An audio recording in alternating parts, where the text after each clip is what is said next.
Good day, good love, good light, illuminators and way showers. Thank you. Thank you. In divine grace and gratitude, we are once again welcoming you to Wednesdays with Wendy and Bree. Bree is our illustrious moderator and technical advisor. And we are once again here to share, explore, express how we transform with light language and everything that has to do with sharing it, activating it, speaking it, writing it, singing, toning. The list goes on. And the healing that happens when this is presented to us in the world, and how all of this magically has transformed our own lives today. So I wanted to begin by saying hi to Bree and letting her say hello. Hello. Hi. And if you have any questions in the YouTube chat, Bree will be monitoring the chat. And if Bree would be so kind to let everybody know, I also wanted to let all of you know just right off the bat, so many of you have expressed the interest in coming and joining the room. And I wanted you to know so many of you have said, well, but I don't speak light language. Well, that's one of the best reasons to come. Because if it's something that you're exploring, or maybe just want to learn more about, or do you want to be activated? Do you want to talk about it? Some people are doing it and drawing and doing and singing and toning and chanting and not even aware that they're doing it. And so that's part of all of it. It's part of the process for all of us. And so if it interests you, please do hop in, and I'm going to let Bree tell you how to join the room. And obviously you're already watching on YouTube. So yeah, so go ahead, Bree. Sure. So you guys can go to languagesoflights.com/blog. At Wendy's website, languagesoflights.com, you can go to the blog, and we post the participation link in the comments of the blog post about this week's Wednesday, because we do them every Wednesday, which is very exciting. We got a roll going. We're feeling good about it. It's really exciting to see how this is going to keep expanding, because we we are amazed at the reaction and the response and the beautiful, loving and supporting comments and everything that people are sending our way, and the participation. This is just such a honor that we get to be a part of all of this. I mean, really, it's very exciting. So you can check out Wendy's blog. Also, if you're on a mobile device and you're in the room and you want to type something, I will be watching the Google Hangouts chat box. So you can do that if you're on a mobile device. And I think I'll save the rest of the stuff for the end. So yeah, that's a simple. Oh, well, like she said, we'll be watching the chat too, if you guys have any comments or questions. And there is one from the Facebook post that I will read a little bit later. Okay. If you want to wait till later. And I wanted to say hello to everybody watching right now. So I see Anya there, Michelle, my buddy Michelle. Hey, girl. Hey. Love you guys. There's Jody. Anybody, come on, hop in. We only have 10 spots currently. So anybody who wants to hop in, or as you see people coming and going, if the room's full and you do try to get in, it won't let you in. Just wait a little bit. If you see somebody drop out, please do feel free to hop in. Because we do want as much participation as possible, because that's part of the fun of it all. So I also today, there's so many things I wanted to kind of touch on today, and things that have happened once again and since the last week. And I think this is our fourth one, right, Bree? I think I see we already lose count because there is no such thing as time. And I wanted to, our buddy Shiny Sean already hopped out. I was hoping that he would be able to stay, but I wanted to thank Sean. We were I want to say hi to Will too, but yeah, Shiny just stopped in just to say hi, as he always does. He says, I just want to send my love. I can't stay. And he sends his love from Ireland, from Dublin, Ireland. So I wanted to send my love out to him, and thank him for stopping in and sending his love, because I still feel it. I still feel it around. And yeah, so I thought today what I would do is I kind of go with the flow every week and just see where we go. And I think today what I'd like to do is one of the things that in our title is about transformation and transforming in light language. And so I wanted to welcome you all to today is July 3rd, 2019. And today's date equals 13.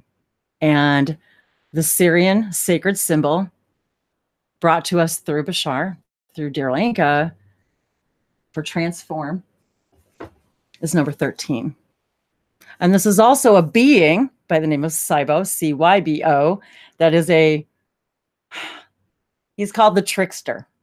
And oftentimes and he embodies himself as transformation. He's the essence of transformation.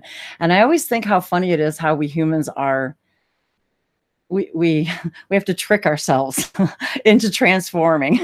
It's kind of funny how we just sometimes we can't always hit things head on. We have to kind of come by way things the long way around and kind of trick ourselves into transforming. And so I thought today's date being 13 and the fact that that light languages are so transformational, and one of the things that I was guided to bring forth from my guides saying, you are bringing forth transformational transmissions.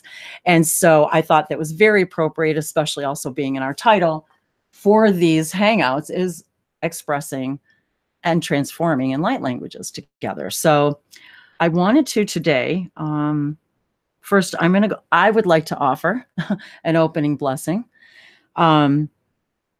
For a variety of reasons, which I'll share in just a few moments. But I wanted to start with a light language blessing, and I wanted to offer then, if Bree would, to just kind of choose everybody in a row, and if you wouldn't mind, introducing yourself if you want to, offering a light language blessing, or any question or comment you may have. So I'm going to begin, and Bree, if you'd even like to go next, that would be fine. And then go in order. That would be great. I was just kind of feeling like today, for a lot of reasons, I just wanted to open it up to immediately immersing ourselves. And Bree loves that word, immersion and immersing. I wanted to really today I wanted to immerse ourselves in this moment and all of you in light languages. So. And thank you again for all of you for being here and being present in the room with us, and all of you watching, and all of you whenever you watch. Thank you. Nia aluse.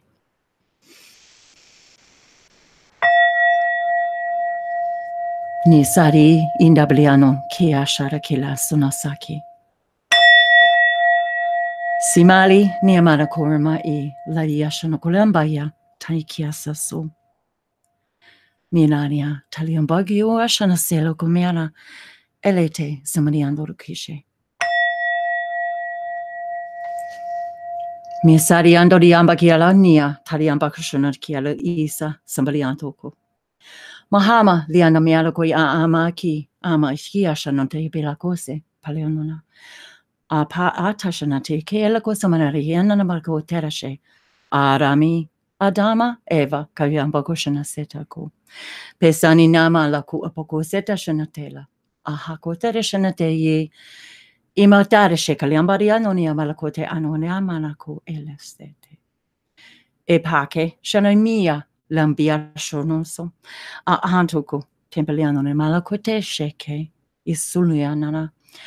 Makura shanadiambalanda di alkoyana setoriambakotera asha. Seniana ke giabarosono sapalesho do ku itashuse samaniana kila kesetose. And we thank all of you, divine beings, for being with us here today. Niamo orokushana sete setoriaku. As we represent Naalu Nashanaki, the rainbows of time, Miauruku, and the layers of light, Nawakayasha, that run through each and every one of you. Nauna teshalukusase. Ni malikusu shamiana ilakusu supa kaliandarshiki. Demoha shanasingi anana malakusa. Maotesha senese inana mako. And you are beginning to see yourselves as the one rainbow, the one light. Na ana te polosonoson keshana. Niki dara samosoto shunagura anteshe. The rainbow that never ends. Na ano makeshanante kilesona. Teke. Eshana tilungo yamanakusa. Mesena se tashe ikuya. Sona sepiki sonotoshe kamaru etanite. Engo mai shete kesina salo sonata. Te mala laliananaka. Te lasa meke shanawaka. Peshe no sete ana. Baana sayanta sina te ilenko namaloko. Shena sheya samishano turian bakaliano na yasataki. Mianana satasi. And the rainbow, yes, represents all things, all times, all realms, and frequency, and color, and sound. Na uunana keshese. Mau kuanana kase. Believing, living. Na una kalesana seshe. Transforming. Maru una shate. Within this realization. Na una shato. And we invite you. Na o tashanake. So nateshereya. To immerse yourselves in the layers of light, of color and sound. No akoshlis and ezeu. And the frequency of these light languages. No osa samoso teshaku. Opake shanase. Etala. Etala liano bakaleshote. For everything in creation speaks, emits, sings. Rainbow of light. Naama kashlusita gulemba aishanana. Adame Eva luniamo kuakupo kuakashana. Seto sete. Absorb each of the messages from these beautiful teachers. Now ona shatela. Those that have chosen to light your path, illuminate your darknesses. No mbaka. Sinashelu samotoriaka. As you illuminate ours. Na atashanoki manasetu. Ma ananake. You are teachers and students. No busheliki. You are equal to every other color in the rainbow. Meki la sun sepeshe. As important, as necessary. Na ishalokuya nanake. All things in creation are growing and expanding and ascending. Nilu shiteru makilete. And we thank you for your generous sharings and contributions to this expansion of all that is. And we invite you now to share your messages in any language. Naurukushanase, for any language. And every language is speaking the language of source light. Naishunote miyata.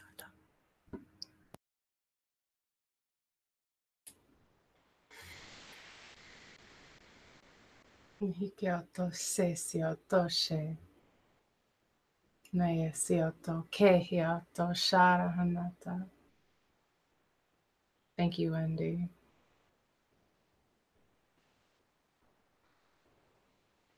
We were discussing the layers of light, that all things are just layers of light. And we have the opportunity to explore the layers of light and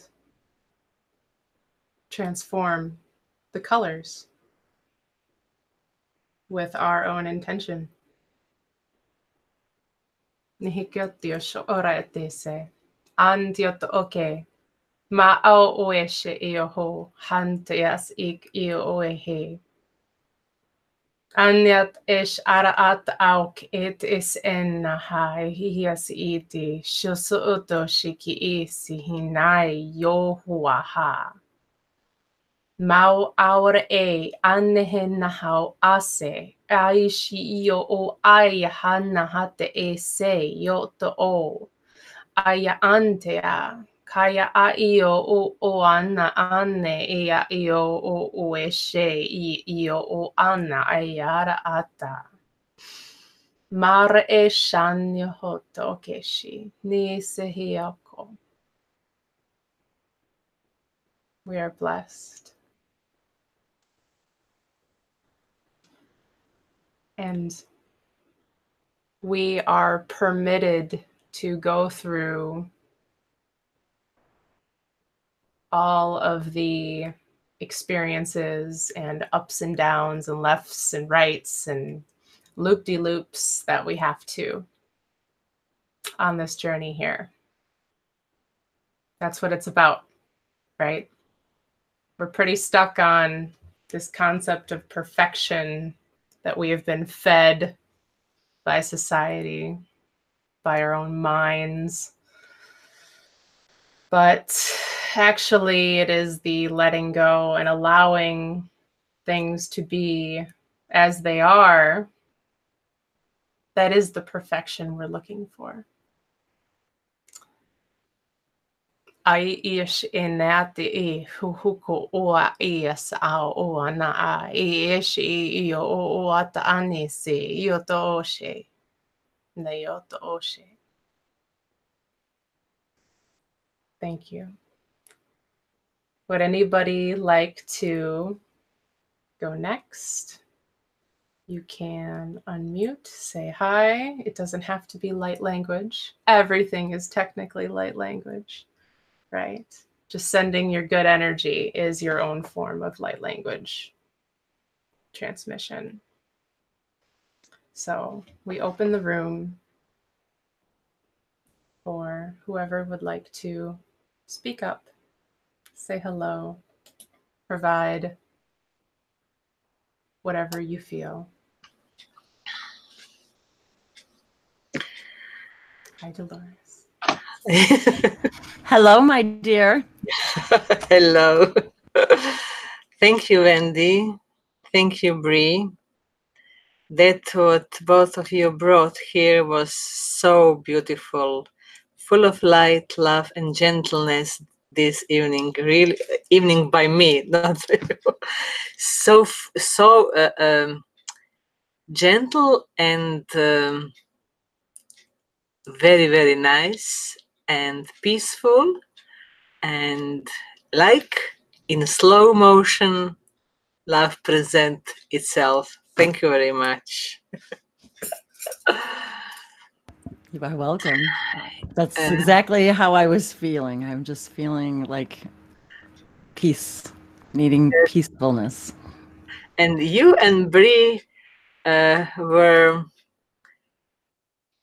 just perfect for my state of my being now. Thank you very much. Yeharamaneke. Nahwalanakyan noho. Tamwane. Tamyaneka. Nahero.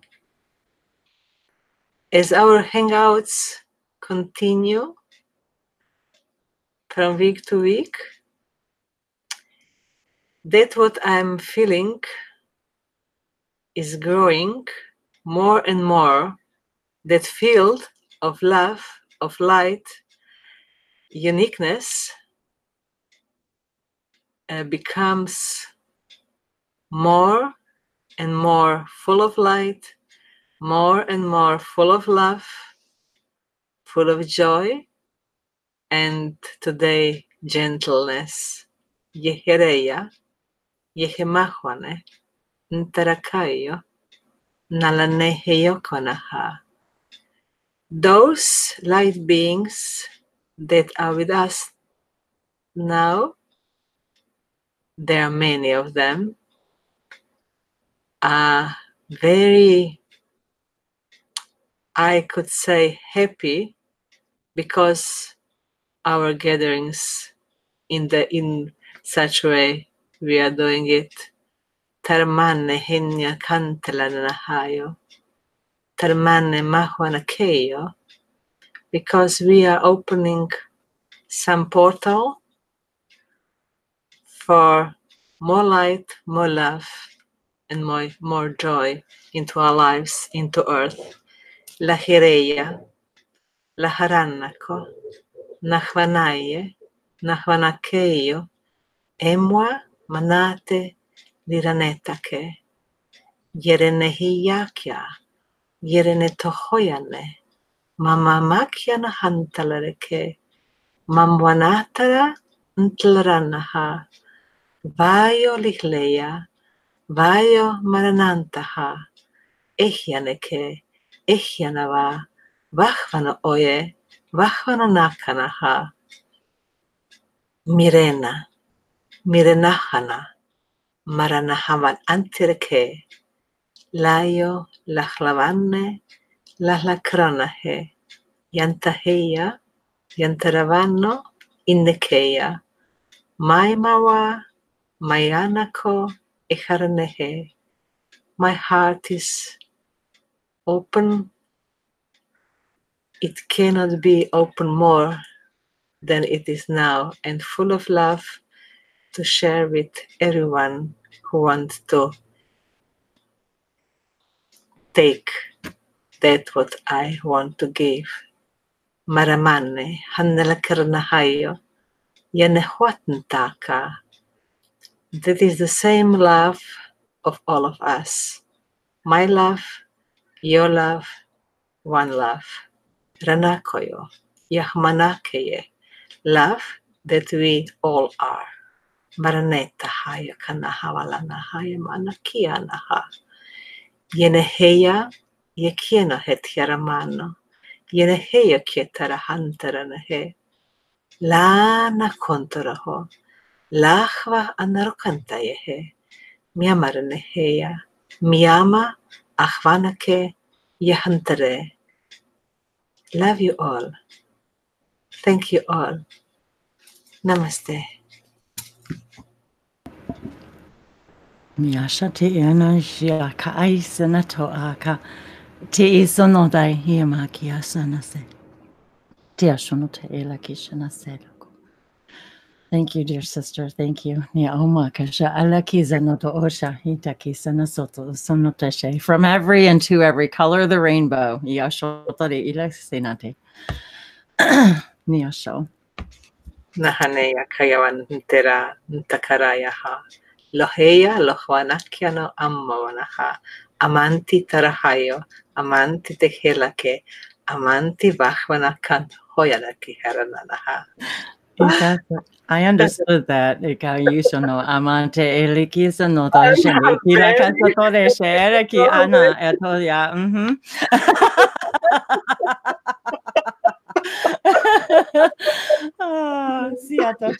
And I wanted to say too, thank you, Bree. Toshe, if there's anybody who, if you're short on time, you need to leave. If you'd like to speak first, please just either unmute if you don't have the chat box or write in the chat. Just unmute, raise your hand, whatever. Cause I know people can, they only have a certain amount of time. So if you need to say something, please do. Thanks for coming, Will, huh? And you know what, since I'm looking at Will right now, last night we had a really great hangout. So if you guys didn't get a chance to catch it, we had such a good time. It was really a blast. And on his YouTube channel, Ricky with Will, and it was with New Moon Manifestation and the solar eclipse, and it was really a lot of fun. We had a good time and the energy was wonderful. So if you didn't get a chance to check it out, please do. And yeah, thanks, Will. It was a really great segue.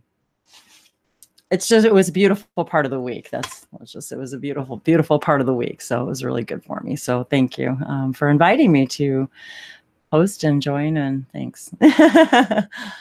Yeah, I would like to also say thank you and welcome. It's so good to have you here. Will's been going through a big transformation himself, so it's so lovely to be able to for him to join us today, and that he was able to do a hangout last night. So that was great. Yes, absolutely. Thank you, Wendy. Thank you, Bree. Thank you, Holly, for joining yesterday, and all the others that joined and watched. And thank you for hosting this event. I love you, Wendy. Nia ta ko uruta iskanaria ta arahana hu shashaya. And Dolores, I want to say thank you so much. It is finally nice to meet you. And I've been hearing your light language for a little bit. I so resonate, my sister. Uhuta araharania arshashaya akatora wata anna sihikitea yua. Araharsanani cha arahukoso iarananaraski cha utatrakwari arsanani ta. Infinite love to you, my sister Nia. Dude, we are going to Croatia. Yeah, that's kanani saria. I told you, I showed you that on my list. I emailed you last week. Come on. I told you all of the countries that were on the list. It was, he did, I swear. He did. He sent me a list of all these countries. It's like, yeah, we're doing this. We're going. Yeah, it was pretty funny. So, and I knew when you guys got to meet each other, I was like, oh yeah, they're going to definitely recognize each other. Definitely. So yes, I'm feeling you. And Murumarakunate, Ruhranayaka, Urvarahamarakintanaha, Rihreyo Oshikarnante, Ramaranehe, Raharokintara, Rehra Yahanti Kuayanaha, Eya Horunananiki, Maramaramatante, Vaharara Karanaho, Yarena Hantaro, Yaharshakanyeta, Sheshwa Mamarahamandako, Yera harnata hoyakehe to you will moroneheta moronehe kiravanahayo ira raharana karnate tarnanaha. Harura arskana hu hanania tara ardukuria narska aharia ta arsenania koto ura nanata arskatita uta atahana nanaya sakaya ura hanania ranata sanania takushishkoya. There's somebody that's in the chat, that's in the YouTube chat, that's talking along with us. Na arasanania shasha. I don't know. I just hear him. Arsahitika uhuta arahunana esikitika auruhutaranaya. I have a feeling. I have a feeling it might be Beth, Will, because Beth is in the chat, and so I'm just going to say it now because of the synchronicity. But she had typed in the chat that today's her son's birthday. Well, you guys, right now, 37 years ago, I was on my way to give birth. So today is also my son's birthday. So I thought, what a beautiful synchronicity. And so anyway, I thought that was kind of interesting. So I spent quite a long time on the phone with him today. So yeah, that was a beautiful synchronicity. So when you said that, Will, I was thinking, oh, maybe it's Beth talking along. I don't think it was Beth, because Beth and I are connected. So when she starts talking, I know it's Beth. So I love you, Beth. Well, there's a few of them out there. Gracie, Christy. Hi, everybody. Solars. Michelle Kidd is typing some light language. Oh, see? Well, Michelle. Yeah. And you know what? Michelle I was going to try to actually say it. Yeah, that's not anything I can ever do. It's really hard to read light language, you know? Like phonetically, yeah, it's very difficult. My eyes just glaze over. I'm like, K. How do I pronounce it? Thank you, Alex, Angelica. Thank you for stopping by. Mom's yelling at me to join the table, so see you later. So here again, guys, it's all about mothers and divine energy today. I'm telling you, it's still a spillover from last night, and I've been feeling it all day, of course. So yeah, you know, it brings back the memories, but yeah. And water beings are so much in our awareness right now. I just saw this morning, Daniel, so because we had the hangout yesterday. Again, thank you, Bill. That was amazing. the other thing. God, the hangout yesterday. Yeah. With Linda Hack, you guys, Linda, with Linda Lee Hack, with Light Languages, with Linda, I was live with her yesterday during the day, and then I did Will's live in the afternoon, and it was, I mean, it was about children and babies and water energy and us being able to communicate, you know, with children in a new way, and just all of these different things about how we have the opportunity now, as especially those of you who are looking to be pregnant, are pregnant, or giving, but whatever, that we have a new way of being able to communicate with these beings that we, on levels we never could before. And so there was a lot of that interesting energy came out in that, and in that yesterday. So and that's on her Facebook page, Linda Lee Light Language, if you guys want to check that out too. It was a really fun hangout, and we just did spontaneous readings, and it was the first time I have ever done that on Facebook with anybody. So it was really interesting. It was a lot of fun, and I think and Bree even said how much she really enjoyed it. And you did great. It was amazing. It was really, really well done. And and Dolores watched too. So Dolores was there. And yeah, and so, it's cool to see. You know, it's cool to try new ways of doing things, right? Try a new method. And because that was new for you. That was the first time you did a collaboration with somebody who was specifically working with kind of as a medium, right? Right. She was mostly playing the medium role there. Exactly. But you were getting information, then she was getting information. It was fun. It was really fun. And yeah, I saw a post this morning by Daniel Scranton, who's a well-known channeler. He channels amazing stuff. And love him. He was one of my first channelers I ever found, Daniel. Yeah.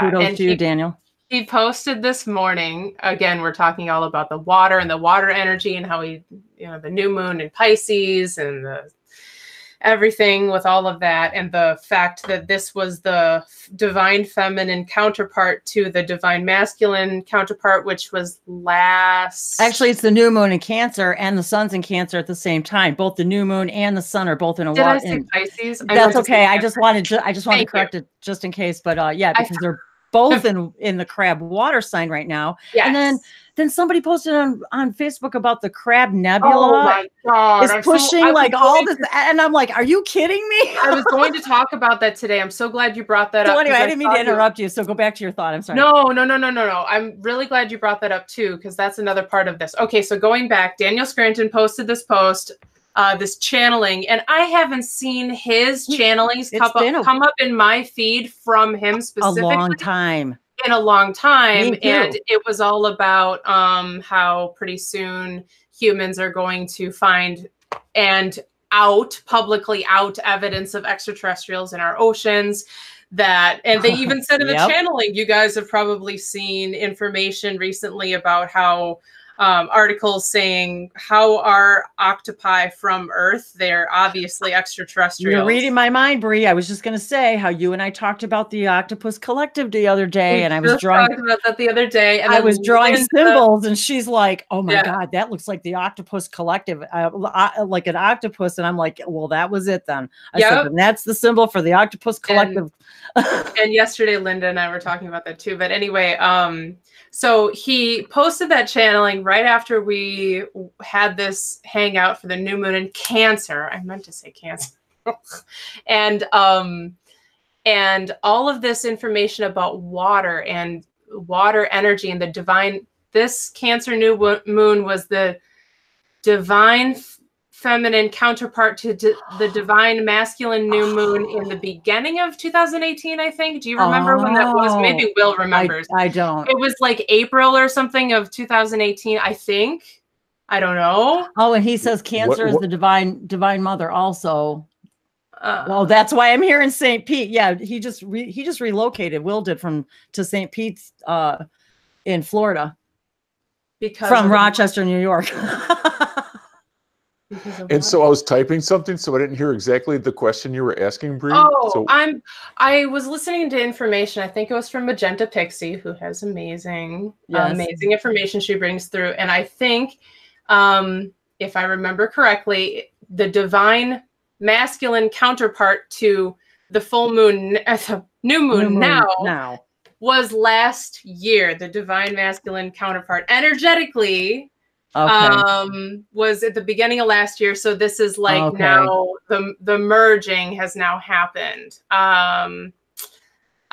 Energetically for our collective consciousness, for our DNA. You know, and that makes sense why my guides were showing me pages in my journals of symbols that were from the new moon back in spring.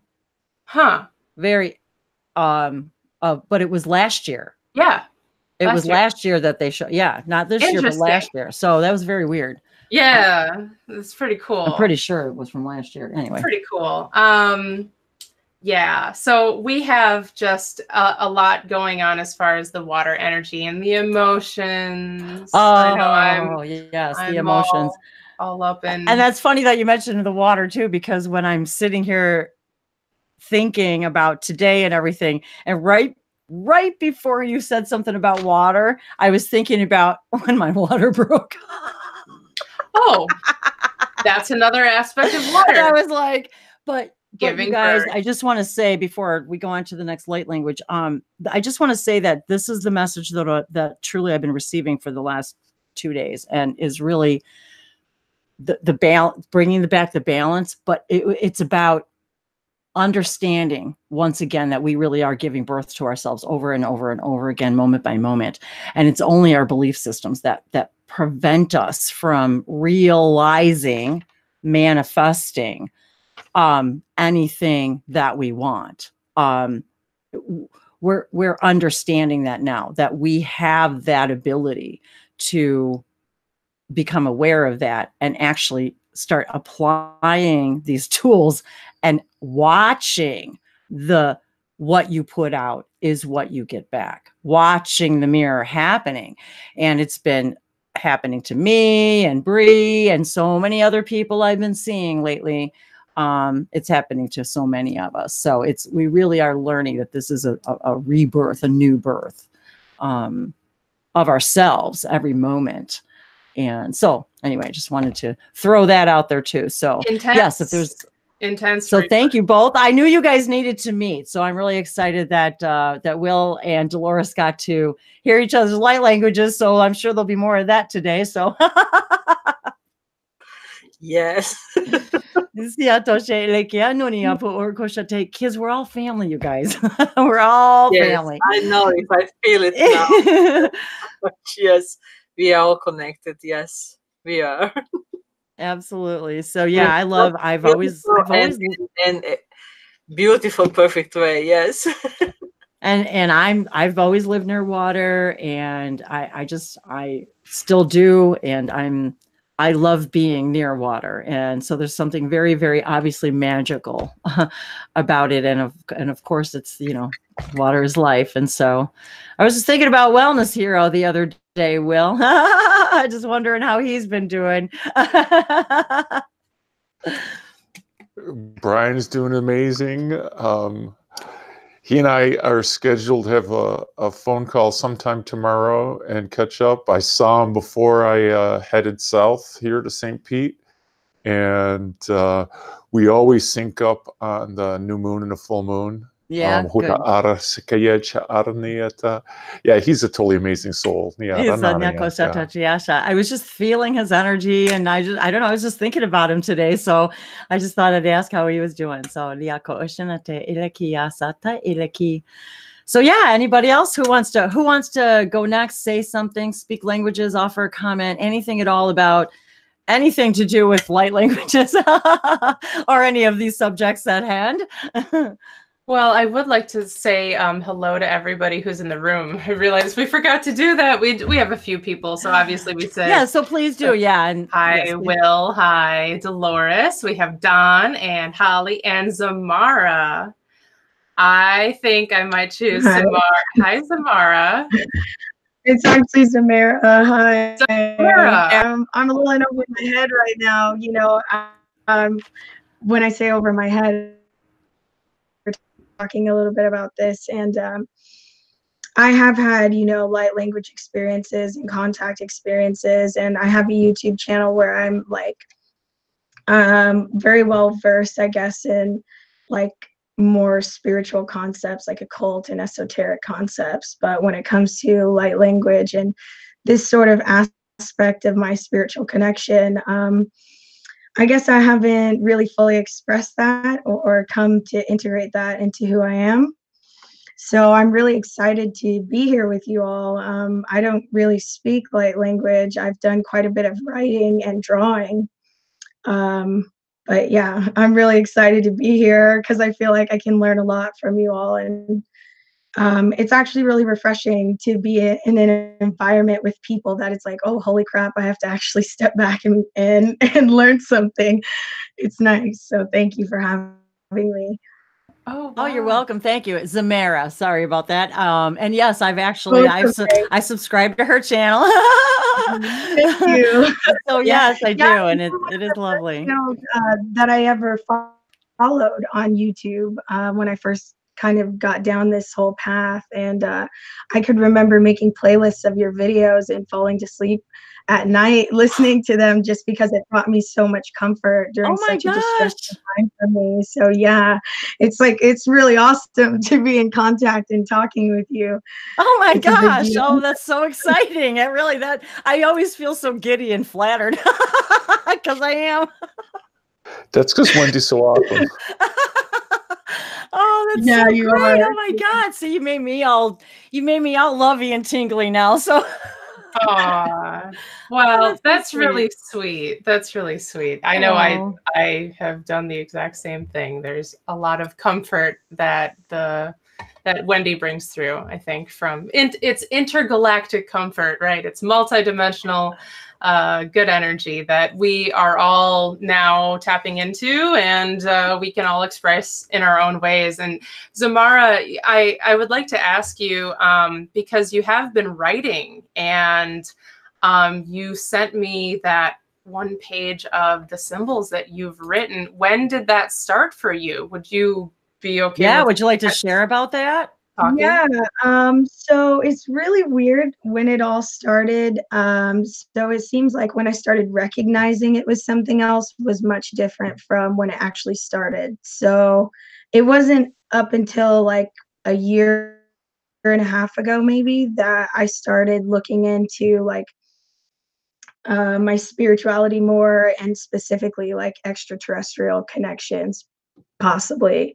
And then I ended up like, I just started writing. I think I have some of it nearby. Yeah, I would just start writing like random pages of things like this. And over time, I would go back and look through drawings that I was doing when I was like 15, 16, and see some of the same symbols, or even pictures of beings that I had drawn that now I'm like, oh, wow, that's really weird. You know, I can kind of recognize what that is. But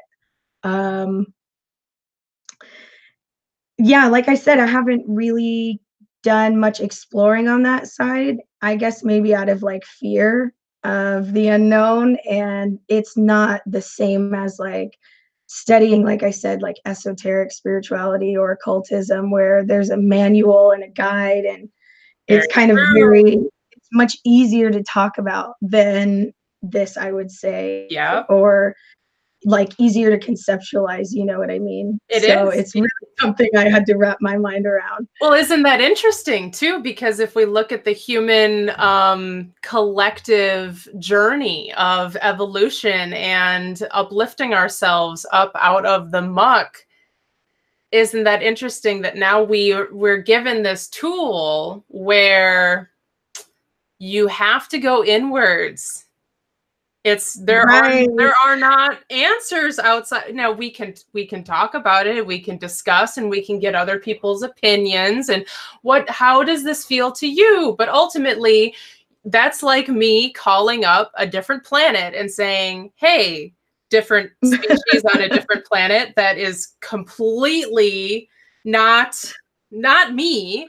Hey, what do you feel about this thing that I just said? What is your reaction, or how do you think that translates into my language? That, because in terms of us being all in our own separate realities and quantum physics and blah, blah, blah, blah, blah. It's interesting. This is something that makes us go inwards, and it's not comfortable. And I can go ahead and raise my hand with that. I have done lots of avoiding and personal distraction, and I'll do that later. Let me go to 500 people before I decide to ask myself. Right. So it's cool that we can then acknowledge that and say, all right, so I get it that I'm actually just avoiding myself. So same thing with me. The trickster, like you were talking about, the trickster kind of energy. That's kind of what it is. It is. Ever since I started writing these symbols, and I mean, I have pages and pages and pages of them, and but I've realized that if there's stories, there are things that people need to see for some reason if we're creating them. And I get all these interesting emotions and downloads when I'm writing them. And they were even showing me the other day how my guides, when I say they were showing me how, think about all of us still trying to actually understand. Oh, see, now it's coming. See, some of it's coming through now, Bree. We're just now trying to understand things about Sanskrit and hieroglyphs and the stories that they told and what these symbols mean. So imagine now if thousands of years from now, or tens of thousands or whatever, that they begin to uncover these that we have done. Now, we would then be considered the ancestors, right? We would be considered. So then they would be asking the same questions we're asking now. Well, what are these? Are they, and do they have any connection to the star people? And how do they influence their world and their ascension? All of these things are, I'm trying to explain how, like, it's almost like I'm receiving information from all of these other star systems and everything, and I'm sharing it almost as if we're supposed to, I don't know, keep it going, or to keep telling the stories, or leave these stories for someone else, or what are they going to think about this stuff? And how are we, if I can't even tell you what this stuff actually translates to, how can I put this into words in a book to tell somebody 20 or 30,000, whatever, or even 100 years from now, what this actually means? What are all of these? I don't know. Not actually. You know what I mean? I mean, I get information, or they'll say this is a healing, like, where was the one? Oh, like some of these are like some of my favorites. And I just say favorites because I like the way they make me feel when I look at them, or that I like the way, what the energy that comes through. This one, see, a lot of them will tell me these are stories, these are beings, these are, information, these are light codes. And then I started understanding that the reason I'm receiving this information is because I'm supposed to share this information, and it's to help us, or the individual person, to activate, illuminate, break down belief systems, activate their junk DNA, or to speak to as a permission slip to speak to whatever realm we want to speak to. So I can't give necessarily the people the answers about this, or read somebody else's and say, well, this is what I think it means. I think it's, I don't know about you guys, but I don't know. It's like looking at a painting maybe and saying, well, what does it mean to you? Yes. Especially if it's abstract, for example. Yeah. Let's just say, you know what I mean? And even if it is an abstract, it still creates something in really, emotion. Like, how else do we judge art, and like symbols that have meaning and stuff? It's kind of the same thing. It's not so, what do you call that? Like, it's not something that's just very black and white. You know, you Right. read it, this is what it is. It's up for kind of an interpretation. It requires, I think, that inner intuition to be active, you know, to really be able to tap in. Yeah. And I always like that. And Bree and I've talked about that before, where I don't like using the word translations because they're not. You can't, I don't believe, and this is just strictly, of course, my perspective. I don't believe that I can call anything a translation, because who am I to say that that's exactly what that means? It's my interpretation of it. Yeah. We are interpreters, not translators. And honestly, this is even applicable to be talking about earth languages. Yes. And let's say sacred, ancient texts that people have taken a translation of in a completely different era and then said, that's the way to live, and that's it's the only way you got to do it, and this is what it means. And wrong, and you're bad, I've never heard such crap in my life. I don't know about you guys. So, but that gets onto a whole nother tangent. Exactly. Which we could go down, but I think the point, we don't need to, but anyway, we get the point. So but yeah, so there's so many different reasons why we're each receiving this, and what I've come to understand is that, and my guides have said to me, these are also to help you tap into somebody and then draw them for them, and you don't need to worry about the interpretation. All you need to do is deliver the message. That's not your job to interpret it. It's just to share it and let them be the interpreter, because that's the reason you're giving it to them. And I've given these things to perfect strangers, and they're like in like shock and tears, and so. Well, yeah, the first person you were guided, the first stranger, Wendy, that you were guided in real in an world, event, in a big event, to give some random symbols. To a perfect stranger sitting right behind me, and I thought, you know what? I'm not even gonna ask why you. I'm just gonna do it. And what was the result? She also speaks light languages. She also writes light languages. She uses light languages. Now, what are the freaking odds? Of that in all of the entire room? That we were at a very interesting event about why pyramids are on the Earth and other planets, but. Beside that, exactly, still, which technically had nothing to do with light languages. But what I will say is, I purchased several books during that from several of the speakers, who that's where they were. They were studying language and the beginning of language, and how does that relate to the pyramids and hieroglyphs and the stories, and Anita. Anita Meyer. Anita Meyer is one of them. And she is amazing. And so it was very interesting. And when I was so the other day I was getting guided to look something up, and you're right, Bree, I have no idea if this translator is even any good.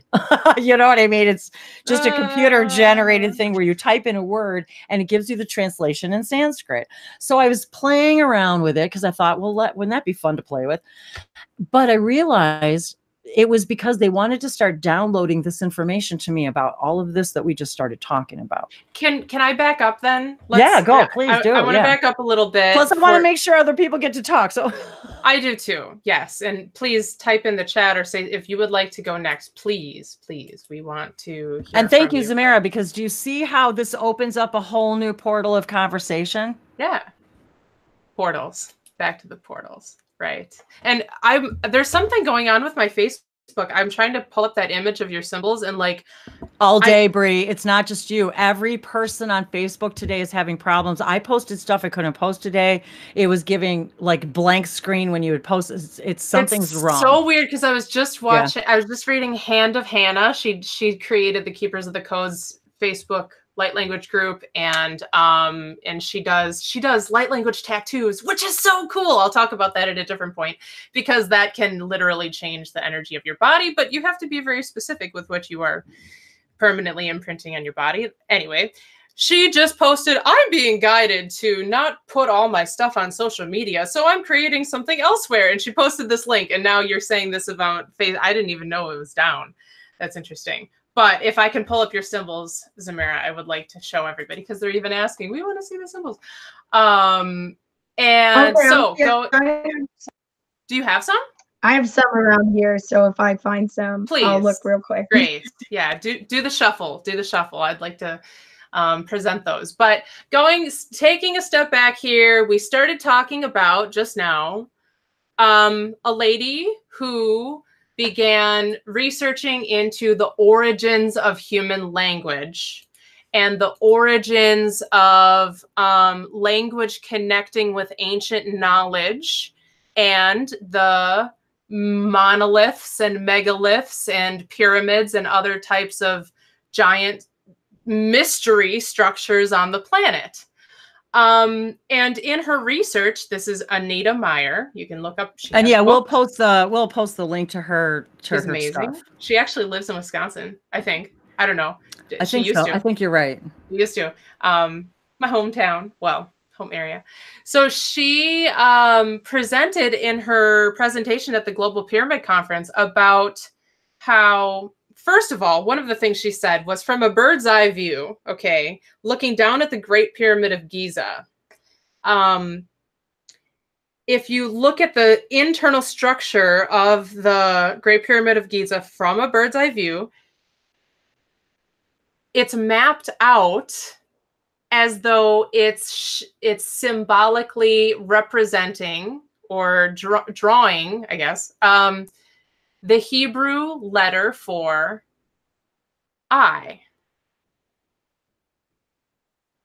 And for an I to be in a pyramid, that gets into, I mean, yeah, and then there's the back of our American dollar bill. Right.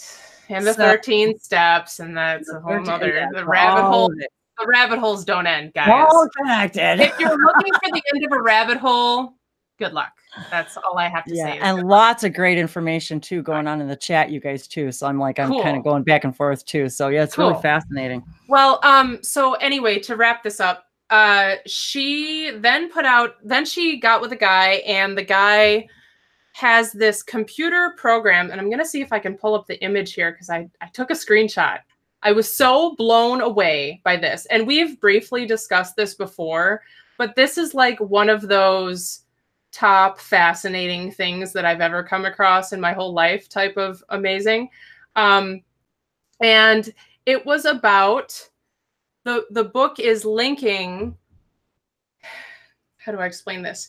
She looked at original Hebrew, like the original language. I guess the pronunciation may have changed over the years, but taking the original pronunciation of Hebrew, this computer program is able to measure the phonetic sounds of a language and draw them, have a visual representation on a graph of what the sound waves appear as. So it shows a graph.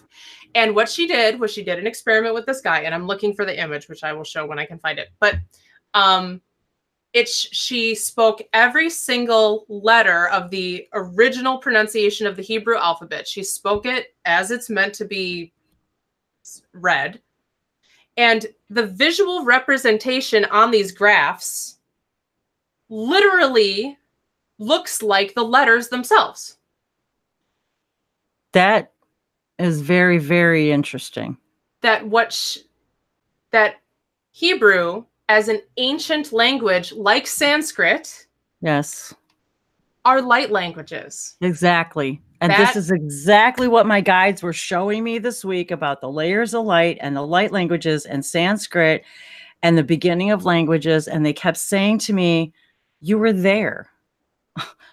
You were there. All of you, all of us who are even remotely interested in light languages, we were there. We were the beginning creators. Libre, the books, Libre. Now I'm getting that, but it's, and I am terrible about research and remembering things. And so thank God for like Will and Bree, because I don't remember anything that I care. I memorize nothing. I am on a need to know when I need to know it basis. Well, you're only in the 5th dimension, no big deal. So I swear, I can't memorize it. I shouldn't say I can't, but I just really don't memorize anything. But at any rate, I've been getting these really deep messages lately. And then that's when I started, when they were trying to show me by me looking up the Sanskrit. It was, and it was interesting because I looked up the power and purpose of light language and I translated that into Sanskrit. And I thought, I don't know why. I just wanted to see what it looked like, I guess. Because, might I mention, because of our upcoming event, August 16th to 17th in Fort Lauderdale, Florida, where we are presenting about the power and purpose of light language. It is Linda Lee Hack, Wendy, me, and a sound healer, Sherry Kaplan, who's doing a sound bath, and light language will be a part of that. And she has singing bowls and a gong and all this amazing stuff.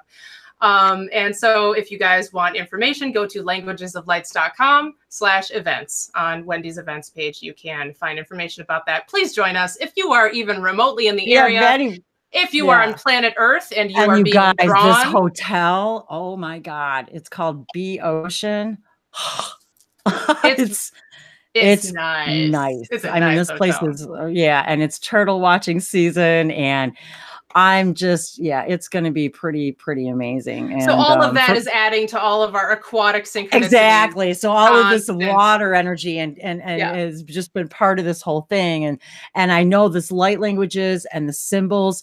I wake up, you guys. Well, I will have lucid dreams where I know I'm doing, it's like I'm creating light languages like in the air, and I'm using them for people and the earth and the grid and the portals, and there's, I can't even explain it. It's and how it literally for use for the weather and the there's so much also, with the earth patterns and what's going on with our earth changing, climate changes, and all of this is all of us working with all of that and understanding on such other layers how light language actually affects all this, including these symbols that all of us are receiving and drawing and wanting to put out there, and all of the other layers of the light languages that there are. And so this is not the first time that I've been shown this by my guides from the very beginning about how you were there at the beginning of when language was created. And then we have all of these interesting archetypes too, you guys, right? Like the Egyptian gods and goddesses. We're talking about pyramids right now. And if it doesn't matter what level you're looking at, we have all of these archetypal representations of deities that were responsible for creating music, language, and so I've been getting more and more information about, I've always been in choir all my life. I've always loved singing. I've always realized that there's deep information through song lyrics. I've always been writing song lyrics all my life and poetry. And so it was my way of back then of having a voice.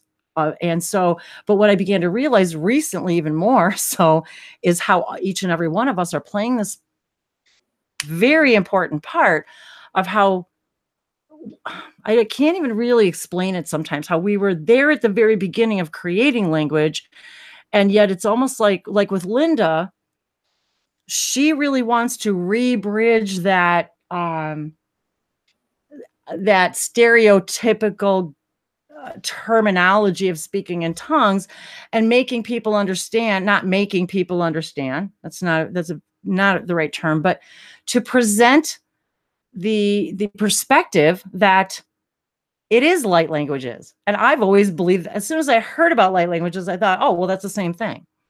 To me, there was never a doubt. So it's almost as if we're all coming full circle and saying, this is the language of, this is universal language.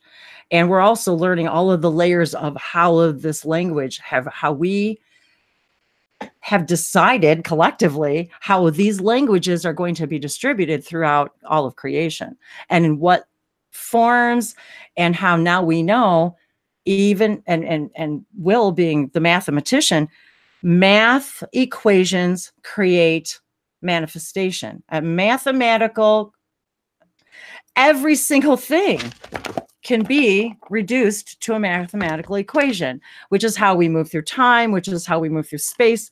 We don't move there. You become that frequency. So that gets into all about physics and how we physically create our reality. But you guys, we all have to understand light language is part of all of that. It's part of the physical manifestation of creating these realities and these grids, and how all of us are working on these multi-level layers, assisting us with all of this. So please, somebody, please share. Okay, you were talking about, sorry. No, please, Dolores. Yeah. I'm still searching for this image. You were talking about Sanskrit and light language. And okay, here, light language. Marahaman naruntekewarana hetyana kantra erava manahanti katruya nahamanaha. Or Sanskrit, Bur Bhuvahsvaha Tat Saviturvaranyam Bargo Devasya Dimahi Diyo Yanah Prachodayat. Do you feel or hear or see the difference? Are you seriously telling me you're speaking Sanskrit? Only no.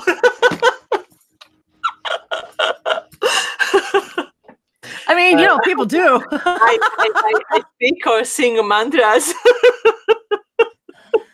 But no. And even when you look at the symbols, you guys, when you look at the Sanskrit symbols and you look at a bunch of our symbols that we all get and draw, I mean, I'm telling you. Sanskrit has a meaning. Every word has a meaning. Every word has a vibration, a very, very strong vibration, like light language. But light language now yet doesn't have meaning, because we are not yet capable of know what it means, how our mind can explain it.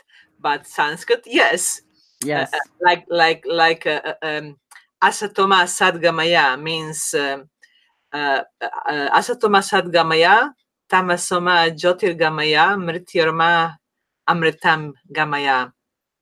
From something that's unreal lead me to real. From illusion lead me to, you know, I know how on Sanskrit, but on English, that's the problem for me. I know exactly what you mean, but you're doing such a great job. From darkness lead me to light. From death lead me to life. That's Asatoma Sadgamaya mantra. Okay. So what I'm hearing now is they're saying to me, okay, you guys see now, you figured out Sanskrit.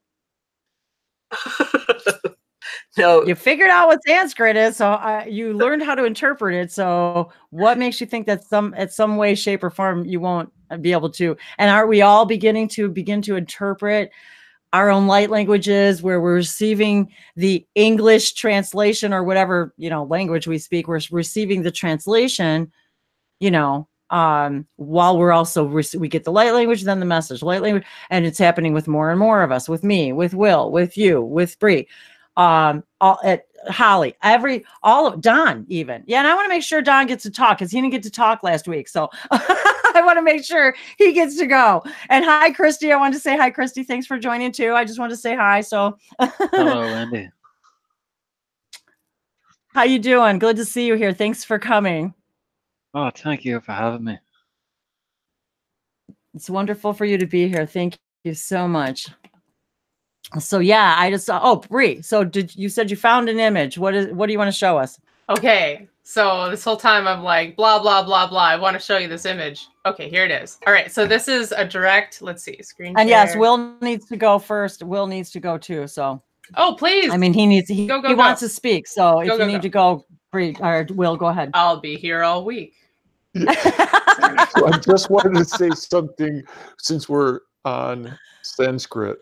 And I knew you were going to have to talk about this. And it's of course, because you know that when I first started getting messages, Spirit started giving me one Sanskrit word, and I can't find it in any Sanskrit dictionary, so I had to go to the root words and piece it all together. It was really a fascinating ordeal. But what I want to say to Dolores is that when you speak your Sanskrit, take a moment. Take a moment and say it over in your mind a couple of times, and then send it through your heart. Because when you speak light language, it's coming 100% through your heart, and it's resonating in multiple dimensions at the same time. Sanskrit has that ability. When people used to, they're just like, say it. When people used to speak Sanskrit back in the day, it was all coming through the heart. And when we don't pronounce everything the same way as when we did back in the day with Sanskrit, each syllable has meaning in Sanskrit. Each part of the word, we build words based on multiple syllables and sounds and root words and this and that. And it's the same thing that's happened with Sanskrit and all other languages. And Bree, to go with, I love it that you brought up the science behind the sounds and behind that they're all derived from light language, because having science prove what we know and what our heart knows and what our heart feels is great. And what I'd like to point out is that science and mathematics, they're in agreement. Okay? We all agree on it. And what's even better about that is they're all based on two axioms that we can't prove, that we just assume that they're correct.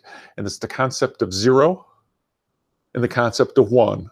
We can't prove that, we assume them, so it's the Hari and the Om that all of this stuff is built upon, that our existence and non-existence, those two concepts, what are they? What are they? Is why we're all here. What the heck is this existence and this non-existence? I delve from the topic. But when we speak, even when we speak English to someone, if we take the time to run that through our heart, it's going to connect with that other individual. If we take the time to see them and listen to them, that is part of the ascension that we're going through. It's how can we connect in such a way that the other person's going to see us and they're going to feel us. And okay, clearly I'm channeling because Will can't come up with any of this. It's how we interact with people is what's important now, in this now, in this now, and in this now. Because we're building our new nows. I'm going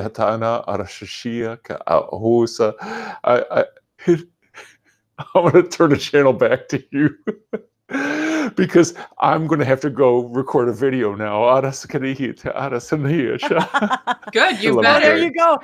There you go, everybody. Now when you see Go to Reiki with Will, go to his channel, subscribe to his channel, and then watch the video that gets produced after following this amazing hangout. Will, that's exactly what, when I said that this lady, Anita Meyer, had been speaking the original pronunciation of Hebrew, that's exactly it. So it has changed as the humans have gone up into here and started living from the headspace, right? And then disconnected themselves completely from the heart, almost completely, you know, as a whole civilization, as a whole species. That's the journey that we've taken here. So, the pure creatorship energy that was originally in these pure sacred geometrical vibrations, right? You look at the cymatics, cymatics, the cymatics of how water or how vibration appears visually. It locks into these beautiful geometrical shapes. And then as it's transitioning through those, there's some discordant energy and it gets all kind of crazy when it's shifting. And that's, as a society, what we're going through. We're going through this nasty, everything has to rearrange and it doesn't look very beautiful, but then you lock back into another beautiful shape. And that's what we're building together. We're building these new geometries together. Anyway, so here is the photo that I will share here. If I can, let's see, share my entire screen. Might as well. Oh, this is going to be crazy. All right. Can you guys see this? Somebody tell me something. Yes. Yep, okay. I can see it. Mm-hmm. I'm going to zoom in and I'm not going to read all this right now. You guys can pause the video and you can go ahead. There's my hand. Okay. So this is in her book, which we will link in. It's Incredible Secrets of Scripture Unlocked is the name of the book. Or maybe it's the name of the chapter. I will put it in the comments of the video. Okay, so the Hebrew letters, the letter creates the exact image. The sound and name of the Hebrew letter creates the exact image of that Hebrew letter. I remember that now. Yes. And so for every single letter in the Hebrew alphabet, 27 of them, and they did this. So you can take a look here. I'll zoom out a little bit. There they are.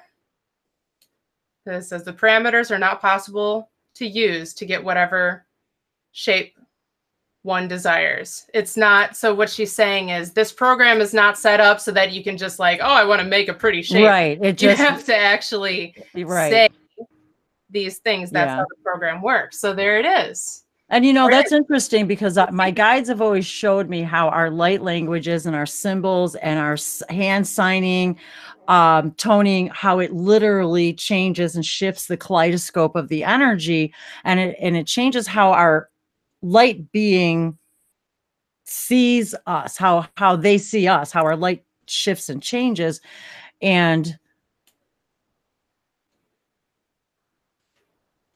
even music, if you think about it, and like we were talking about the other day, that music is like the notes themselves are a form of language, a form of light language in some ways. And someone commented on when we were talking about this in one of the Wednesdays a couple of weeks ago, and someone had made a comment, and I apologize, I don't remember, I'm not looking at the comments right now who you are if you're watching, but thank you for the comment about how, you know, to find somebody with a, I think they said a SCIO machine, and I'm not really sure exactly what that is, but to actually see what happens to us when we're speaking light languages.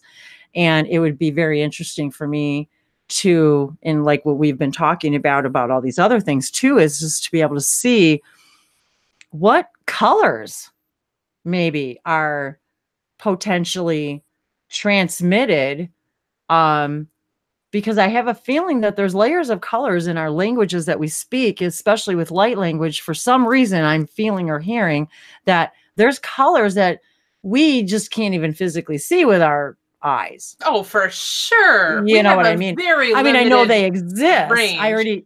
I know they exist already, but I feel like it's like, I don't know what, like it's all connected. Like if we were able to visually see like the images of the Wi-Fi, if we visually can see what's happening. And it reminded me of that card that I pulled yesterday where it's got the communicating freely or something, where the card from that deck, and it's got the musical notes coming out of the person's voice. And I thought, what a perfect representation for us and light language, and really any channeling, really any higher dimensional information that's coming through.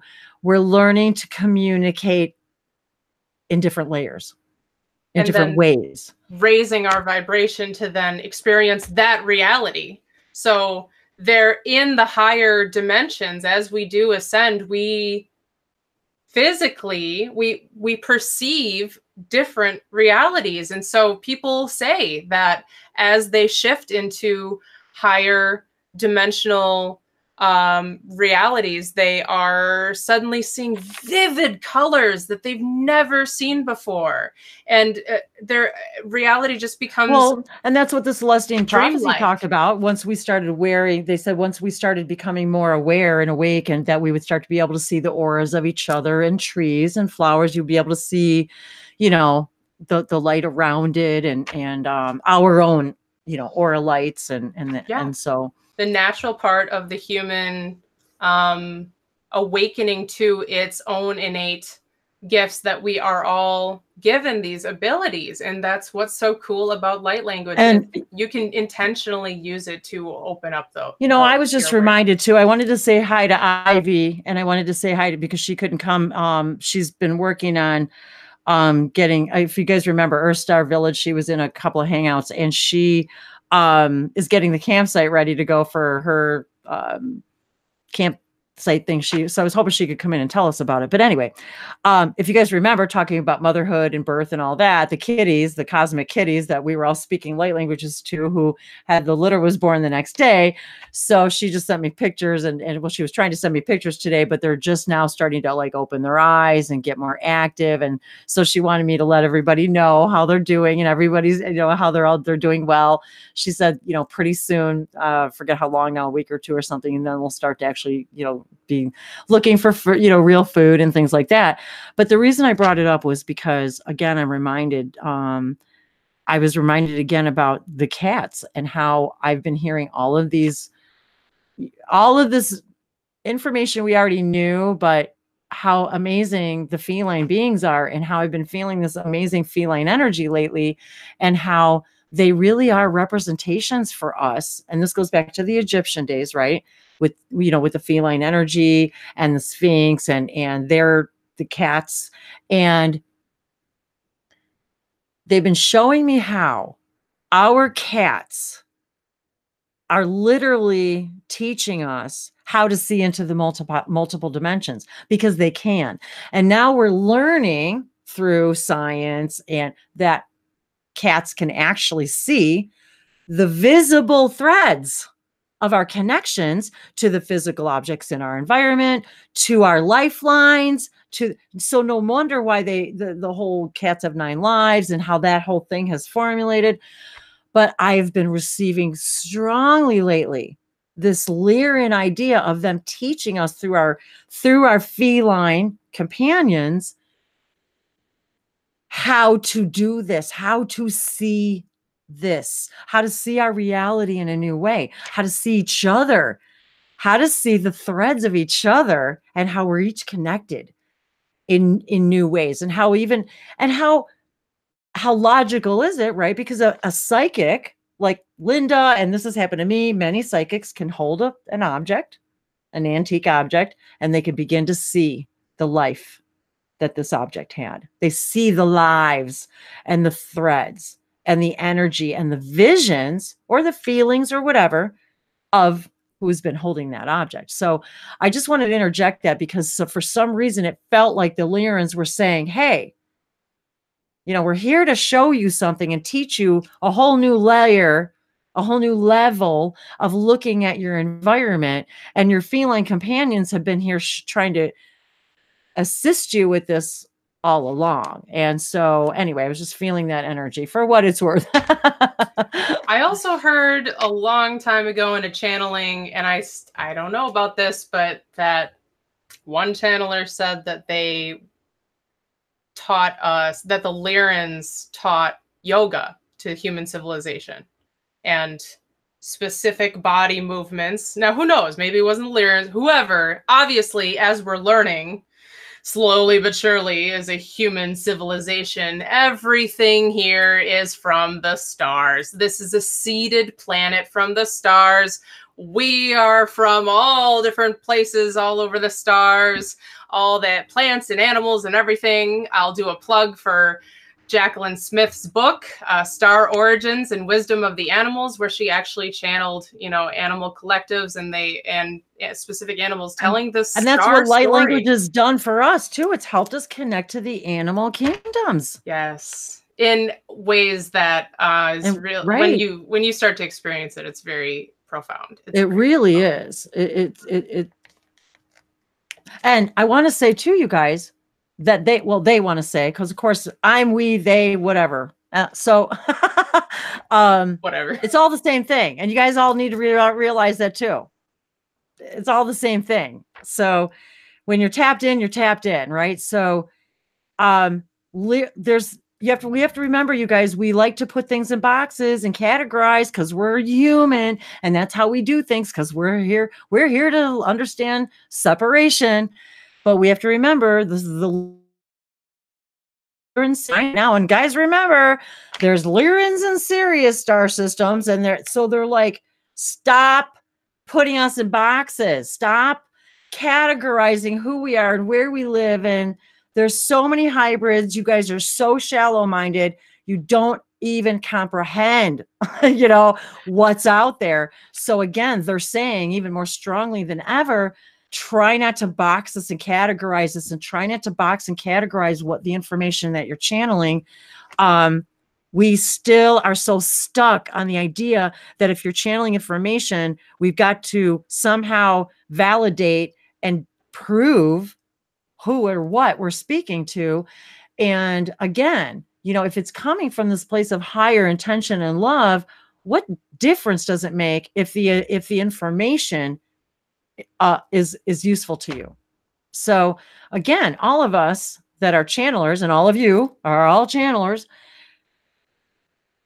we do not need to define necessarily who and what is speaking, or and again, Syrians and it's only aquatic beings. They're like, yeah, you think?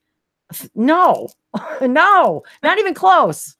Yeah, it's kind of cute. Anyway, please. Because we're learning. We're all learning. Exactly. Yeah. We're kind of in cosmic kindergarten. We are. Do you know what? What? I am is always speaking. Exactly. So right. And so if you speak light language, somebody says, well, languages, I don't know, I speak them all. And I think for myself, I've had to start, instead of saying, that's Pleiadian, that's Arcturian, that's Syrian, okay, so we have like a few that we've learned about, because this is just starting here, and we're continuing to learn more and more, but maybe saying that that's Pleiadian energy I'm sensing. And I can tell sometimes, though, I can feel it where they say this is the Lyran Syrian Council, or this is the Pleiadians, or this is this, or this is the Shikani, or I can start to feel and differentiate it, or though I can hear them. This is the Arcturians, this is the Lyran. So you do begin to differentiate. But again, even that, we need to even broaden our perspective of what we're experiencing, because again, we're still defining that experience. Yeah. And if we say it's from one being, like for instance, Bashar, I'm only speaking to Bashar. Which is, we're speaking to the entire collective consciousness of everything. When we're engaging with one being, we're engaging with the entire consciousness, even if you're only speaking to their representatives. Right. So yeah, it all gets very, very, very fascinating to me anyway. So it's very interesting. So hey, Don. Hi. I wanted to say hi and see if he wanted to talk. I'm not sure if he's there, so I just wanted to say hi. And are you there? And did you want to say hi? I'm here. Yeah. Hello, everybody. hello. Okay. Well, we yesterday contacted an interesting pair of civilizations. Nasuri is one, and the Brucey is the other.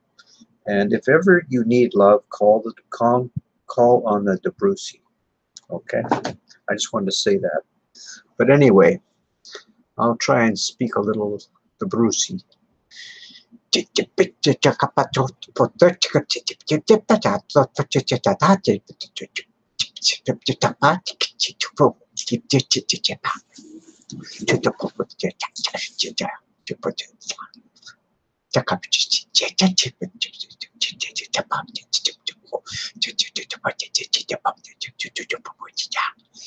couldn't tell you what it says, but I'm speaking it. I'm not sure, Dolores, if I got it down right. So can you tell us that's fascinating, actually, by the way, that language. Can you tell us how you came to feel or understand the source of the information and the language itself? I think it's important that we explore this a little bit. Basically, it was just a random generation of letters, and the cadence is more like skipping along, like a pebble skipping along the surface of the water. And that's pretty much what I had in mind when I created it. And it's just speaking like that, and then just turning it one way or the other in the tone of it. Okay, like it's like a just think of a spinning disc on the surface of the water, and every time it contacts, it's making a sound. Okay, that's pretty much what I did in my mind for the formation of that language. So how were you able, which came first? Was it were you given the identification of the beings of the were you given that first? No. Or the language first, and then you were given the idea of where what the source and the planet, the planetary system? No. This is something else. I can't really get into discussing too much on it, but it was just an experiment, really, in creation of a sound that would be a language somewhere, because everything that we speak is a language to someone somewhere, and if you don't speak it, you don't know it, and it doesn't exist. Okay. Ooh, that was a very deep statement. Yes. It really is a deep statement, because if we understand really creation, or begin to understand it anyway, many have channeled the idea, the perspective that because we're a consciousness, nothing is created until you become aware of it. Mm-hmm. Nothing. So you could say it's your awareness that is the creation of the thing. Mm-hmm. Okay. And that's a pretty profound thing, you guys, because then you begin to understand, when I look outside and I see a tree, it's my very creation of the tree that makes it exist. Did it exist before I thought it and saw it? I don't think so. So that's a very, very profound statement. From its perspective, in its reality. Well, there you go. See, I like the other layers of that. Right? But that's just from my perspective, right? So from your perspective, its perspective. Because remember, Wendy, we were walking through the forest at one time at your old house, and I was like, wait a minute, so if a tree falls in a forest and there's no one there to hear it, and you're like, well, we have this whole conversation, right? But I mean, that it gets down to seeing this as, let's say, a virtual reality, just as an easy term to use that we understand from technology. Then you load up a video game, it loads all the data files, it loads all the visual textures onto everything and the characters and all of that. But as soon as you shut off the game, that stuff isn't still happening. If you shut down the server, you're not using there's no reason to run all of that stuff if there's not a player to actually perceive it. So very good analogy. Wow, that's kind of some exciting thoughts there. Fractalized crystalline consciousness, blah blah blah blah. Lots to say. It's exciting. But that was really cool, Don. I enjoyed that. Very, very insightful, Don. That was really pretty dang incredible. Well, And just try and do it with anything, any sound you can imagine. Okay,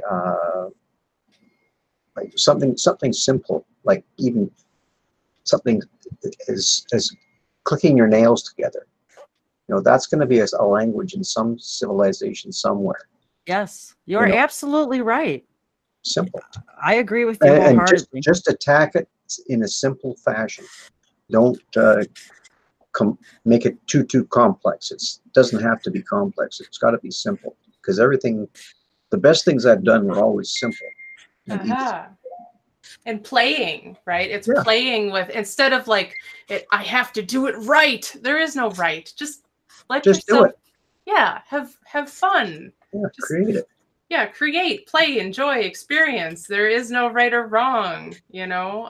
There are even earth languages that people have studied. The clicking, I can't remember. The tribes, you know, the tribal languages where they would with their tongues. And that was their language. I mean, how interesting is that? If we listen to our animal collectives, I have so much fun, you guys. As soon as the sun goes down here, it sounds like I'm in right in the middle of the rainforest or the jungle, or that, because it sounds like Jurassic Park here. Like as soon as the sun goes down, listen to it. If I am going to start recording a lot more sounds and stuff outside. It's something I've been remiss about, that I've been really wanting to do more of. And because the alchemy of our voices, and if you listen to the cacophony of what's going on, even in your own little neighborhood, and the crickets, and there is a systematic sets of light codes that are being sent to us every single minute. So if you realize what, like Bree was just saying, if we understand that we are creating the very reality that is mirroring back to us, why wouldn't it be a message for you? And it, just like Don said, if you hear it, it's a language somewhere. And so if you listen to all of these languages, how many of us have come to say, well, or understand or feel, this is this collective, this is that collective? I have, yes, I have seen my multidimensional selves. I have actually tapped into I have conversations with like hummingbirds where they showed me, I did a whole video about it, more than one, I think, about how I was downloaded all this information while watching a hummingbird, because they showed me how they are one of our teachers, about how time is illusion, how you can literally be here and there. There's specific information that's always being sent to us through all of these sounds. And so the girl that I first met, that Bree was referring to, that I gave the symbols to the first time, the very first time I heard her speak light languages to me, which I think wasn't until the next morning, if I remember correctly, and it was like tick, tick, like a cricket. It was like, I can't even speak it the way she speaks it. It's like you could tell it was. So she was so tapped in to that information. And by me tapping into that information, I was able to start seeing visions. And I asked her about a brother that was trying to reach her. And she said that was my twin brother that was, that died at birth. So very interesting how how all of that came to be. And even just now, I was just, as you guys were talking, I'm just starting to draw these symbols, and I'm hearing Bree saying, doesn't need to be right. Doesn't need to, just do it. Just create, just share it, just do it. Now, do I understand right now what this message is for any of you? No. But, is it pretty and artistic? And not necessarily, but I suppose that's also the beauty's in the eye of the beholder, right? So, there you have it. But don't let that stop you from doing it or sharing it. Some of mine literally look like little scribbles and stuff. And then I'll burst into tears, and they'll say to me, that was a love letter from your angel. So again, I think another message here is about, don't don't box it. Don't label it. Don't try to identify it. Just like Don, let it happen. Let it tell you. Let it flow. Let it flow. Exactly. So see what I mean? Every single time you guys share something, it creates a whole new thread of learning, teaching each other how to navigate through all of this and what our individual experiences are.